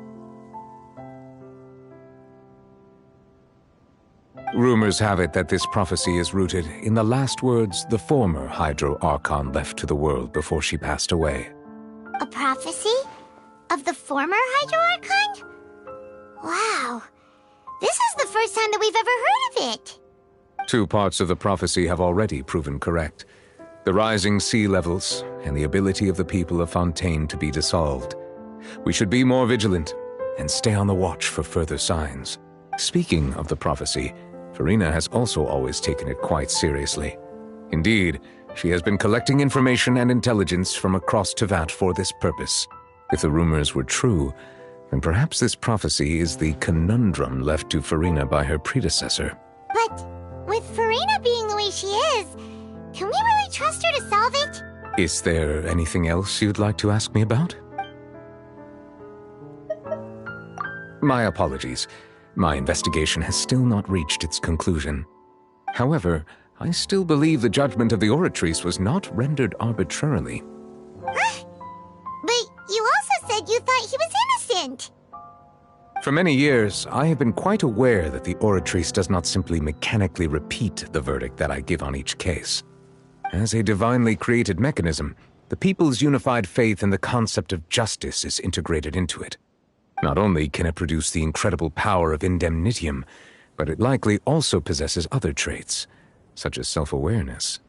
Which is all to say, I have been prepared for a situation like this for a long time. Huh. So when Lenny told us that he heard a human voice from the room where the Oratrice's core is stored... I was not aware such a thing had occurred. Perhaps that could serve to prove my conjecture. I will add that to the list of items to investigate. In any case, I am inclined to believe that the Oratrice does have a methodology all its own. We just do not have enough information. Based on Farina's reaction, I doubt even she had any idea what was going on. She managed to bluff her way through it, though, with her time-tested twin tricks of bravado and drama. While we do intend to get to the bottom of this, for now, we regret to say that the Fatui Harbinger will just have to bide his time in the fortress of Meripede. If we did incorrectly convict him of crimes he did not commit, we will most certainly compensate him to the fullest extent allowed by the law. If you ask Paimon, the only compensation he'll want is a no-holds-barred fight with you. Is there anything else you'd like to ask me about?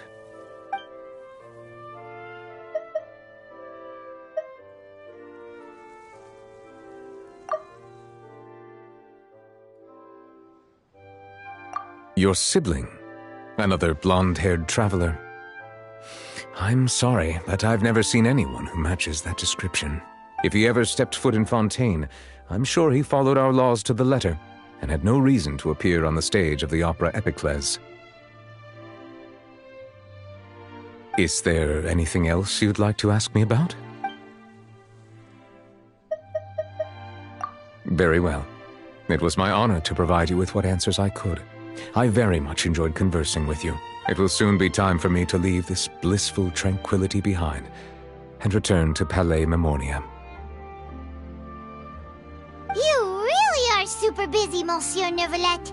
Paimon thought you only came here to pay your respects today because you had the day off.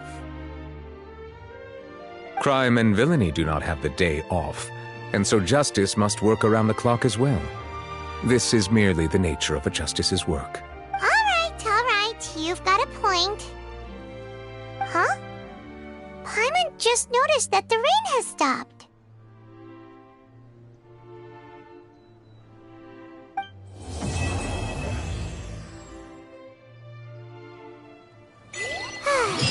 You know, we've been walking around for a while now. Why don't we go back to the Spina di Rosula base in the court of Fontaine and have a rest? Navia said something about having a place ready for us there, didn't she? Come on, let's go!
Paimon's gonna give it an ugly nickname like... Paimon's gonna give it... You? The more Paimon look... Paimon, these shit... Who would have... How could it be?